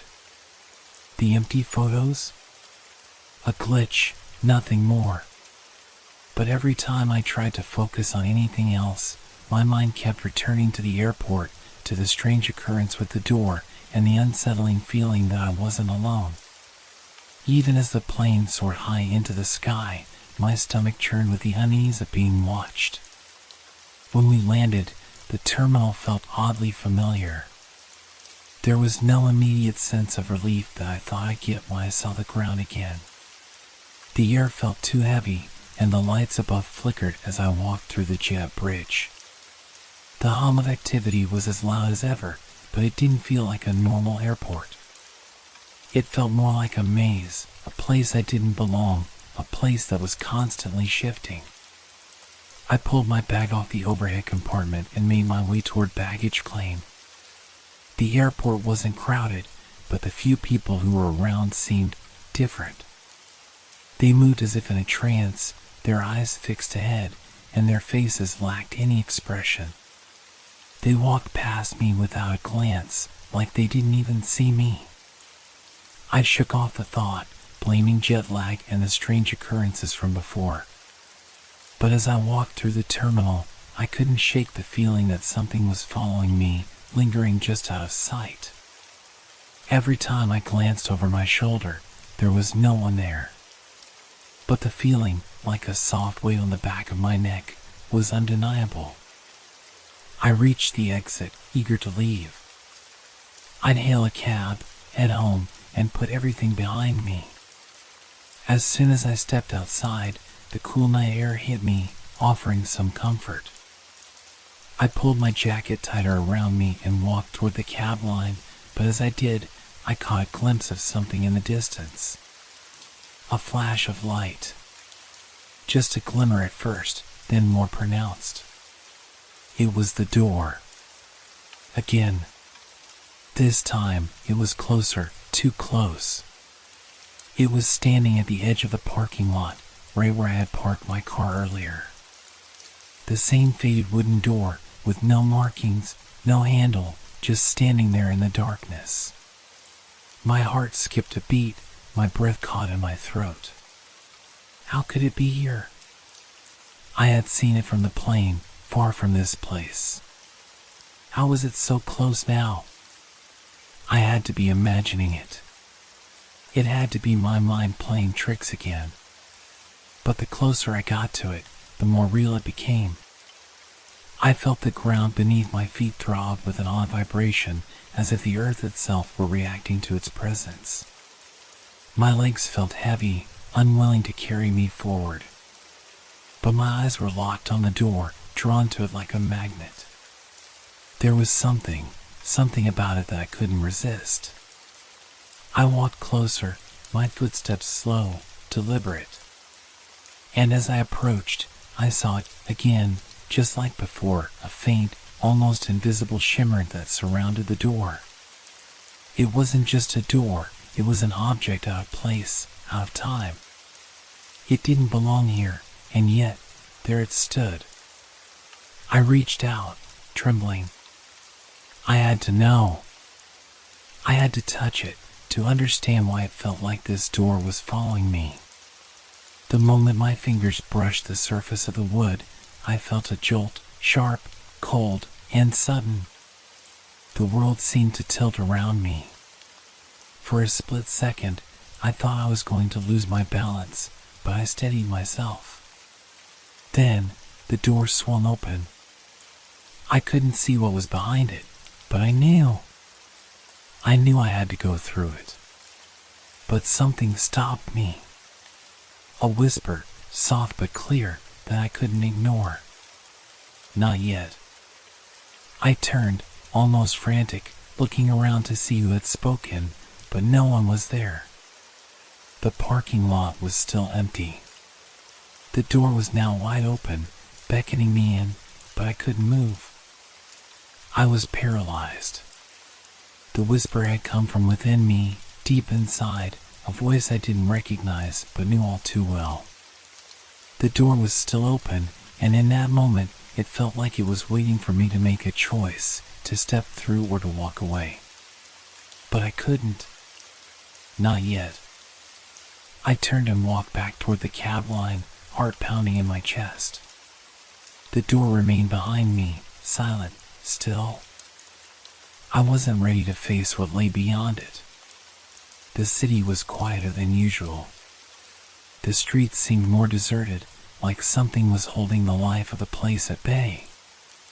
I had never noticed it before, but now every sound seemed amplified, the shuffle of footsteps on the pavement, the distant hum of a car engine, the rustle of leaves in the wind. It all felt too close, as if it were pressing in on me from every direction. I barely noticed the ride to my apartment.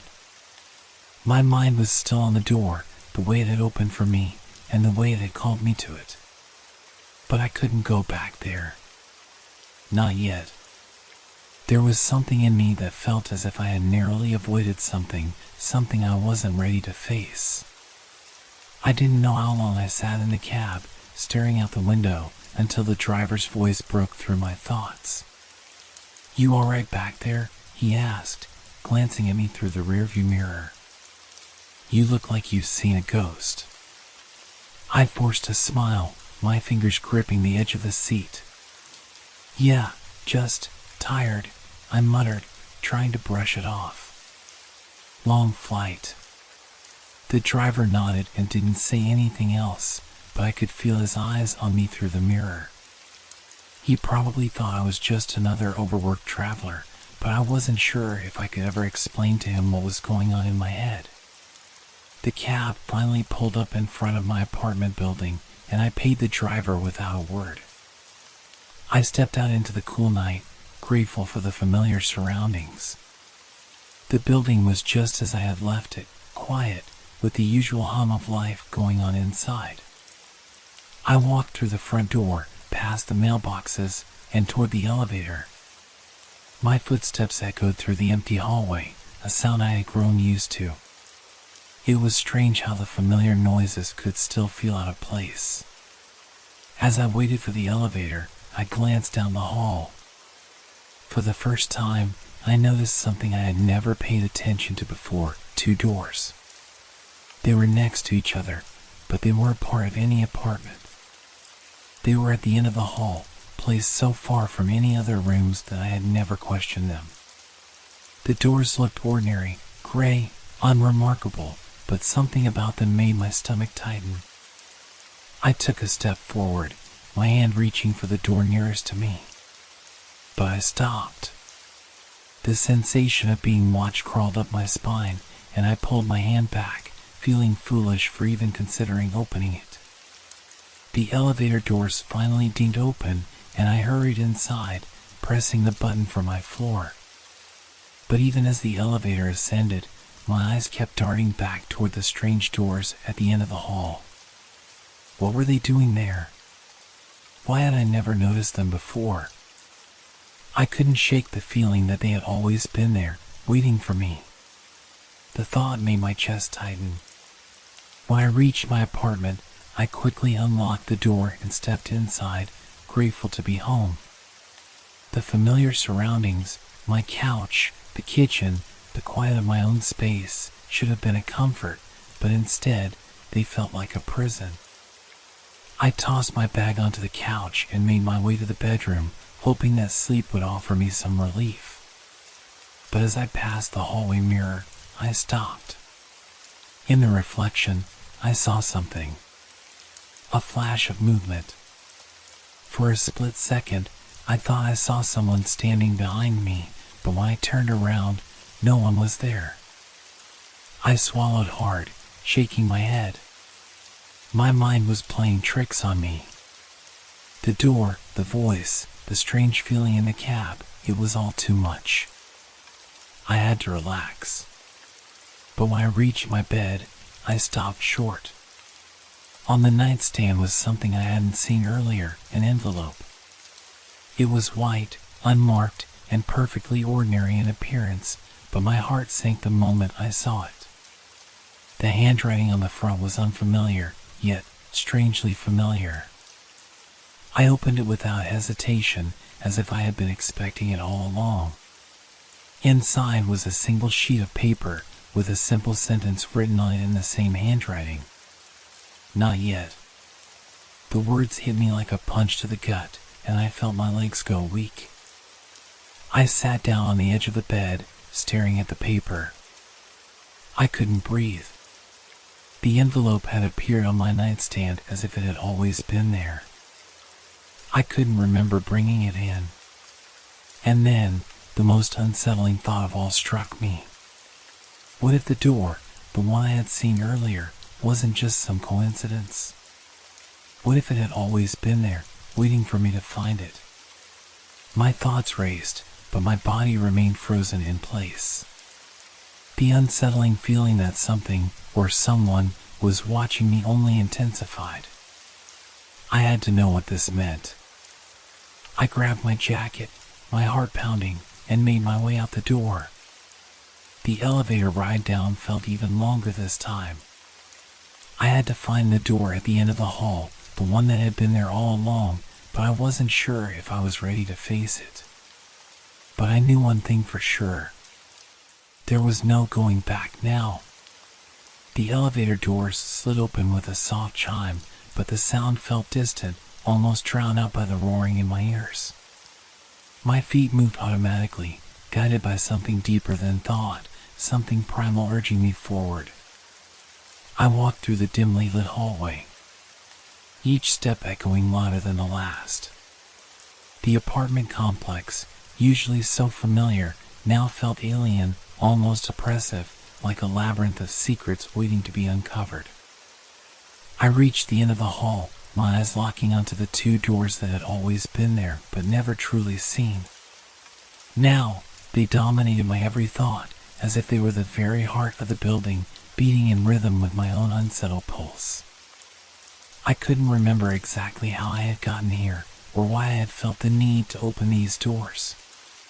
But the envelope, with its cryptic message, "Not yet," was still burning in my hand. I could still feel the weight of it, as though it was urging me towards some truth I wasn't ready to face. I stood in front of the first door, the one closest to me. My fingers trembled as they reached for the knob. But just as I was about to turn it, I heard something, a soft shuffle of footsteps from behind me. I spun around, but the hallway was empty. My heart thudded in my chest, and I could taste the metallic tang of fear in my mouth. I hesitated. My mind raced, questioning what I was about to do. Why was I even here? Why couldn't I just turn around and go back to my apartment? to safety. But the door seemed to call me, its silent invitation impossible to resist. I turned the knob. The door creaked open slowly, almost as if it were protesting, and a chill washed over me. Beyond it lay darkness, thick and suffocating, stretching far beyond the narrow hallway I stood in. It was as if the room beyond the door didn't belong in this building, like it existed in some parallel space, a place where time didn't follow its usual rules. I stepped inside. At first, it was nothing, just empty air, no different from the hallway I had just left. But then I heard it. A low hum, faint but growing louder with each passing second. I froze, every instinct screaming at me to turn back, to get out. But my feet stayed rooted to the floor, my gaze fixed ahead. And then I saw it. There, on the far wall, was a single object. At first, it appeared as nothing more than a shadow, a vague form that made no sense in the dim light. But as I stepped closer, it became clearer. It was a mirror, though it looked different from anything I had ever seen. The frame was old, ornate, twisted in design, and the glass was cracked, as if it had been shattered and hastily repaired. I reached out, my breath shallow, my pulse erratic. I didn't want to touch it. I didn't want to see what was waiting for me in the reflection. But I couldn't stop myself. My fingers brushed against the cool surface of the mirror, and the moment I touched it, the world around me seemed to distort. The floor beneath my feet wavered, as though the room was no longer grounded in reality. The walls bent and stretched, and the air grew thick with a pressure I couldn't explain. And then, as if in response to my touch, the mirror shifted. The reflection I saw was not mine. I stood there, staring at the figure in the mirror. It was me, but not me. The person standing there was different. Their eyes were hollow, black pits that seemed to absorb all light. Their skin was pale, sickly, and their movements jerky, unnatural. I wanted to scream, to run, but my body refused to obey. My legs were frozen in place, my hands still pressed against the cracked surface of the mirror. The figure in the reflection grinned, and I felt something cold crawl down my spine. "You shouldn't have come," it whispered, its voice a distorted echo of my own. The words didn't come from its mouth, they seemed to seep into my mind directly, like a thought that wasn't my own. The world around me seemed to implode, the room collapsing on itself as if it had never existed in the first place. I stumbled backward, breaking contact with the mirror, and the world snapped back into focus. I gasped for air, my heart hammering in my chest, my entire body trembling. The room was silent now, empty, as though nothing had ever been there at all. The door was still open behind me. I didn't need to be told twice. I turned and bolted down the hallway, my footsteps loud in my ears. I didn't look back. I couldn't. I reached the elevator, slammed the button for my floor, and waited, praying that the doors would close before anything else could happen. When they finally did, I collapsed against the wall, my breath coming in short, ragged gasps. My hand was still clutching the envelope, the paper crumpled in my fist. I didn't know what I had seen or why I had felt compelled to open that door, but I knew one thing for certain, something was wrong with this place. And whatever it wasn't done with me yet.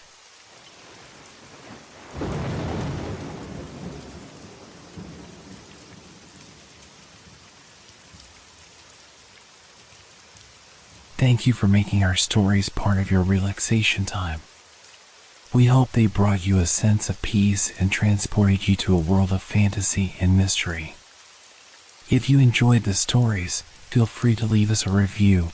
Your feedback inspires us and helps us make the content even better. Now, unwind to the calming sounds of rain and thunderstorms, which will continue to set a tranquil mood. Let these sounds carry you gently into the realm of dreams. Don't forget to like our page if you haven't yet. Wishing you a restful night's sleep.